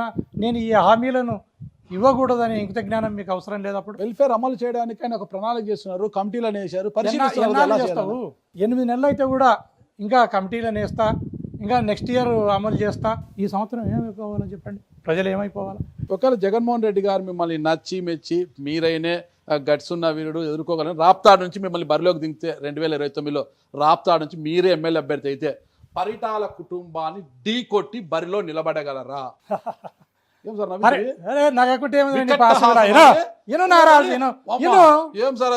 ఎందుకు ఈ మాట చెప్తున్నానంటే, నేను ఎంపీగా పోటీ చేసిన రోజే వాళ్ళ ఊర్లో ప్రకాష్ రెడ్డి కంటే శ్రీరామ్కు కొద్దిగా ఎక్కువ ఓట్లు వస్తే, శ్రీరామ్ కంటే నాకు ఎక్కువ ఓట్లు వచ్చినాయి. ఒకసారి నువ్వు రికార్డును పరిశీలించు. పరిటాల వల్ల ఊర్లో ప్రకాష్ రెడ్డి కంటే కొద్దిగా ఎక్కువ శ్రీరామ్కి వస్తే, శ్రీరామ్ కంటే ఎక్కువ ఓట్లు వచ్చినాయి. గాలి బాగా వీచింది. అప్పుడు ఎందుకు అనుకుంటున్నావు నువ్వు? 100% పెద్ద పెద్ద నాయకులంతా వదిలేసిపోతారు. మళ్ళీ ఇదే మాట చెప్తావు. ఇది జీవనది అని చెప్పినాను కదా, ఇది సావులేని జీవనది. ఇది ఎక్కడ పోదు, ఇది బలోపేతం అవుతూ పోతుంది. జగన్మోహన్ రెడ్డి గారిని మీరు గమనించండి. మోడీని, పవన్ కళ్యాణ్ని, చంద్రబాబు నాయుడిని ఏకకాలంలో వేదిక మీదకి తీసుకురండి. జగన్మోహన్ రెడ్డి గారిని జస్ట్ రోడ్ల మీదకి తీసుకుని వస్తే లక్షలాది మంది ప్రజలు గంటల్లో గుమిగూడుతున్నారు. ఆ బజార్లు పట్టక మిద్దెల మీద నుంచి, చెట్ల మీద నుంచి, కరెంటు స్తంభాల మీద నుంచి కూడా చూసి తరిస్తా ఉన్నారు జగన్మోహన్ రెడ్డి గారు. జగన్మోహన్ రెడ్డి గారు కాకుండా ఇంకొకరు ఈ రాష్ట్రానికి ముఖ్యమంత్రి అవుతారని మీరు ఎందుకు భావిస్తున్నారో నాకు అర్థం కావడం. జనం అనేది ఎప్పుడు జగన్ గారు అంటే ఉంటారు, జనమే అవునా, జగన్ జనం. జగన్. కానీ ఆ జనం ఓట్లు వేయాలి కదా పాపం, మొన్న వేయలేదు కదా. పదే పదే అది జరగదు కదా, పదే పదే అది జరుగుతుంది అనుకుంటున్నావా? మొన్న కూడా 40% ఓట్లు వచ్చినాయి. వాళ్ళు ముగ్గురు కలిస్తే అలా కావాలంటే మీకు 5% ఇతరులు రావాలా? 100% ఇప్పటికే వచ్చేసినాయి. వచ్చేసి ఈ రోజుకి పెడితే కూడా 5% ఓట్లు ఖచ్చితంగా పిచ్చి పీక్ పోయింది సార్ మీ పార్టీ. నువ్వు అనుకుంటున్నావు, నేను చెప్పేది నీకు అర్థం కావడం లేదు. నేను అడిగేది మీకు అర్థం కావడం లేదు. గాలిలో ఆ రోజు మీకు ఓట్లు ఎక్కువ వచ్చాయి. 2029లో ఎవరి గాలి ఎటుంటుందో తెలియదు. పరిటాల కుటుంబం అంటే ఒక బ్రాండ్ ఉన్న కుటుంబం ఈ జిల్లాలో. ఆ కుటుంబాన్ని ఢీ కొట్టేది దమ్ము గోరంట్ల మాధవ్ ఉందా అంటున్నా. నారాజ్, ఎంత మాట అంటివా, ఆ. ఎంత మాట అంటివి. ఎన్టీ రామారావు dialogue వచ్చింది, ఎంత మాట అంటే ఎంత మాట అంటే. నేను చెప్తున్నా, ఆ. ఆల్రెడీ ప్రూవ్డ్ 150,000 మెజార్టీతో గెలిచినోన్ని ఏమో వాళ్ళ కొద్ది స్వయంగా ఓట్లు వినో, కొద్ది ఓట్లు వాళ్ళ వచ్చాయి. వాళ్ళ ఊర్లో ఆ. వాళ్ళ ఊర్లో ఎక్కువ ఓట్లు తెచ్చుకునేవాడిని ఆ. నేను అన్ని రకాలుగా ఏ మాత్రము ఆ. ఒక ఇంచు కూడా వెనక్కిపోకుండా ఆ. ఏంటికైనా సిద్ధపడి నిలబడేటోన్ని నేను ఏ రకంగా బెదురుతాను నువ్వు భావిస్తున్నావు? బెదురుతారు అండి. మన సాల్తా మాట బెదరగలరా? వాళ్ళ బలగం ముందర, అంటే బలం బ్రాండ్ పేరు ముందర. పరిటాలు అంటేనే ఒక బ్రాండ్ కదా ఇక్కడ. మళ్ళీ ఆ బ్రాండ్ ఉన్నప్పుడు వాళ్ళ ఊర్లో నాకు ఎట్లా మెజార్టీ వచ్చిందంటావు? గాలి, ఫ్యాన్ గాలి. నువ్వు దేనికి అది నువ్వే చెప్పుకుంటూ పోతున్నావు. బలగం అనేది నువ్వే చెప్తుండవు, మీ ఫ్యాన్ గాలి వచ్చింది మీకు. గాలి అనేది నువ్వే చెప్తుండవు, రెండు నువ్వే చెప్తుండవా? మళ్ళా ఏ రకంగా వాళ్ళను వైఎస్ఆర్ కాంగ్రెస్ పార్టీ కట్టడి చేయాలన్నది, వారిని ఏ రకంగా వాళ్ళకు కామా పులి స్టాప్ పెట్టాలనేది వైఎస్ఆర్ కాంగ్రెస్ పార్టీ దగ్గర అన్ని రకాల అస్త్రశస్త్రాలు ఉన్నాయి. దానిని అన్నిటిని కూడా ఎలక్షన్లప్పుడు జగన్, నాట్ ఓన్లీ ఆ కుటుంబం, ఇలాంటి విర్రవీగిన కుటుంబాలు చాలా ఉన్నాయి రాష్ట్రంలో, ఈ జిల్లాలోనే ఉన్నాయి. వీళ్ళనల్లా ఏ రకంగా కంట్రోల్ చేయాలన్న మంత్రము, అస్త్రశస్త్రాలు జగన్మోహన్ రెడ్డి గారి దగ్గర ఉన్నాయి. వీళ్ళ పప్పులు 2029లో ఏమీ ఉడకవు. ప్రశాంతంగా ప్రజలు ఓట్లేస్తారు. ప్రశాంతంగా ప్రజలు ఓట్లేసినప్పుడు ఖచ్చితంగా వైఎస్ఆర్ కాంగ్రెస్ పార్టీకే వేస్తారు. జగన్మోహన్ రెడ్డి గారే ముఖ్యమంత్రి అవుతారు. దీన్ని రాసి పెట్టుకున్నారు. నేను రాసుకోలేను సార్. అరే సాంబో రాసి పెట్టుకోరా అంటే నేను అలీని కాదు, మీరు పవన్ కళ్యాణ్ కాదు సార్, నేను రాసుకోలేను అట్లా. గోరంట్ల మాధవ్ అంతే అంటారా sir? Pawan Kalyan deputy CM sir ఇప్పుడు. ఏమన్నా కానీ నేను గోరంట్ల ఎలా ఉంది మాధవ్ సార్ ఆయన పాలన? అసలు ఆయన మార్క్ ఎలా ఉంది? ఆయన మార్కు మీరే చెప్పాలా సార్. ఆయన ఎలక్షన్ల కంటే ముందు ఏ రకంగా ఉన్నాడు, ఇప్పుడు ఏ రకంగా ఉన్నాడు అనేది మీరే చెప్పాలి. ఎలక్షన్స్ ముందు కొద్దిగా దూకుడు పోడు, ఇప్పుడు బాగా ఇంకా దూకుడుగా పని చేస్తున్నాడు. ఇంకా దూకుడుగా పనిచేస్తున్నావు అని నువ్వు అవును సార్, అంటున్నావు. అవును సార్. మెత్తవన్నాడని నేను అంటున్నా. మెత్తవన్నాడు అంటారు. ప్రకాష్ రెడ్డి కన్నా నాకు ఎక్కువ ఓట్లు వచ్చాయి అని అంటున్నారు. ఏమో క్రాస్ ఓటింగ్ ఏమైనా జరిగిందేమో, లేకపోతే ఏం జరిగిందో తెలియదు. వచ్చి ఉండొచ్చు, దాంట్లో పెద్ద ఆలోచించే విషయం ఏముంది? అది ఖచ్చితంగా ఇప్పుడు పాయింట్కి వచ్చినావు నారాజ్. ఆ. నేను ఆ రోజు 2019లో పోటీ చేసినప్పుడు నాకున్న ఇమేజ్ కానీ, నా కులం కానీ ఆ. 100% ఒక 2-3 ఎమ్మెల్యేలను ఖచ్చితంగా దీని మీదనే, ఈ ఇమేజ్ మీద ఈ కులమంతా తోడు కావడంతో బ్రహ్మాండంగా వాళ్ళకు కలిసి వచ్చింది. పార్టీ ఓట్లతో పాటు ఈ కులం ఓట్లు, నాకున్న ఇమేజ్ కూడా పార్టీకి ఖచ్చితంగా పార్టీని బలోపేతం చేసి ఆ రోజు ఎమ్మెల్యే అభ్యర్థులకు ఎక్కువ ఓట్లు రావటానికి పనికొచ్చింది. అందులో భాగంగానే ఏదైతే వెంకటాపురం గ్రామం ఉందో దాంట్లో ఎమ్మెల్యే అభ్యర్థి కంటే ఆడ ఓడిపోయిన అభ్యర్థికి ఎక్కువ వస్తే, ఓడిపోయిన అభ్యర్థి కంటే నేను ఎంపీగా పోటీ చేస్తే నాకు ఎక్కువ ఓట్లు ఆ గ్రామంలో రావటం జరిగింది. అదంతా మీ ఇమేజేనా? 100% నా పర్సనల్ ఇమేజ్గానే నేను భావిస్తున్నా. ఆడ వచ్చిన ఆ పర్టికులర్ వెంకటాపురంలో వచ్చిన పర్టికులర్ ఎక్కువ ఓట్లు ఏవైతే ఉన్నాయో ఆ ఓట్లు 100% నా బ్రాండ్ ఇమేజ్తోనే, నా కులంతోనే ఆ గ్రామంలో నాకు ఎక్కువ ఓట్లు వచ్చినాయని నేను భావిస్తున్నాను. అలాగే పార్టీ బలోపేతానికి, పార్టీలో ఉన్న ఓట్లను ప్రభావితం చేయడానికి 100% కులము, నా ఇమేజ్ కూడా పనిచేసిందని నేను భావిస్తున్నాను. ఓకే సార్, ఫైనల్ ప్రశ్న ముగించేస్తాను. 2029లో గోరంట్ల మాధవ్ గారి అభ్యర్థి అయితే తోపుదుర్తి కుటుంబం మద్దతు లేకోకుండా రాప్తాడు నియోజకవర్గంలో జెండా పాతారా? వైసీపీ జెండా పాతగలరా అంటే ఏమంటారు? ప్రజలు, అధినాయకుడు, దేవుడు నిర్ణయిస్తాడు నేను అసెంబ్లీకి పోవాలనా లేదా అనేది. ఒక వ్యక్తి లేదా ఒక ఆర్గనైజేషన్ మాత్రమే దీనిలో పనిచేస్తుంది అనేది మీరు ఎందుకు భావిస్తున్నారు? ఓకే ఓకే, అంటే వాళ్ళు కూడా ముందు నుంచి ఉన్న వాళ్ళ నియోజకవర్గంలో వాళ్ళ బ్రాండ్ కూడా ఉంటుంది కదా, తోబుదుర్తి అనే బ్రాండ్, వాళ్ళ మద్దతు లేకోకుండా ఎలా రాణిస్తారు? ఇందులో బలమైన సామాజిక వర్గం, నువ్వు ఎందుకు బలమైన సామాజిక వర్గం, రాప్తాడనే నియోజకవర్గం అనేది నీ మైండ్లోకి ఎందుకు వచ్చిందో నాకు అర్థం కావడం. ఫస్ట్ ఆఫ్ ఆల్ ఇక్కడే తిరుగుతున్నారు అనేది నువ్వు ఎందుకు ఆ ఆలోచనకు వచ్చినావో, ఎందుకు నీకు ఆ ఆలోచన నీ మైండ్లోకి వచ్చిందో నాకు సరే. ఒక సామాజిక వర్గానికి చెందిన మీకు ఉషా శ్రీచరణ్ గారికి నేను రిలేషన్ బాగుందా లేదా? ఈ జిల్లాలో అందరు లీడర్లతో, ఆ, అందరూ ఇన్ఛార్జీలతో కానీ అందరు లీడర్లతో కానీ నేను సఖ్యతగా ఉన్నా. దాంట్లో కానీ ఉషా శ్రీచరణ్ గారు ప్రకాష్ రెడ్డి గారికి ఇచ్చిన ప్రాధాన్యత మీకు ఇవ్వట్లేదు జిల్లా అధ్యక్షురాలుగా. నేను ఆ తేడాను ఎప్పుడు గమనించలేదు. మీరే ఓకే. మీరు చెప్తే నాకు ఇప్పుడు సరే, మీరు పార్టీకి, వైఎస్ఆర్ కాంగ్రెస్ పార్టీకి ఒక కట్టప్ప లాంటి వారు మీరు, ఓకేనా? ఓకే, మళ్ళీ ప్రకాష్ రెడ్డి గారికి టికెట్ ఇచ్చింది మిమ్మల్ని, మాధవ్ గారు మాధవ్ అన్న చూసుకో, కొద్దిగా గెలిపించుకురా, పార్టీ అధికారంలోకి కోసం నీకు ఏదైనా మంచి పదవి ఇస్తామని పంపిస్తే ప్రకాష్ రెడ్డి గారి విజయం కోసం పనిచేస్తారా లేదా? అధిష్టానము ఎవరిని నిర్ణయించిన మిగతా అందరూ కూడా పనిచేయాల్సిందే. దానిలో ఎలాంటి అధిష్టానం యొక్క నిర్ణయం అందరం కూడా శిరోధార్యంగా భావించాల్సిందే. ఎటువంటి ఇబ్బంది లేకుండా, ఎటువంటి భేషజాలకోకుండా ఎవరికి టికెట్ ఇచ్చినా అందరూ కలిసి ఆ అభ్యర్థి విజయానికి కృషి చేయవలసిందే అనేది నా అభిమతం. సార్, ఫైనల్ రాజకీయాలను పక్కన పెడితే మీరు తలార్ రంగయ్య గారు ఇద్దరు ఎంపీలుగా పనిచేశారు సార్. మీరు సిఐగా ఉన్నారు, ఆయన పీడీగా పనిచేశారు. అసలుకి ఆయన గ్రూప్ 1 ఆఫీసర్, మీరు సిఐ. మీ రిలేషన్, మీ కాంబినేషన్ చాలా బాగుంటుంది. ఎలా అసలు మీకు ఆయనకు అంతా ఒకటే జిల్లా వాళ్ళు, మళ్ళీ ఇద్దరు కూడా ఒకే జిల్లా వాళ్ళు, ఇద్దరు ఎంపీలు అయ్యారు. ఆ జిల్లా నుంచి వచ్చి మా జిల్లా పదవులు 2 లాక్కొని మీరు ఇద్దరు ఎంపీలు అయిపోయారు.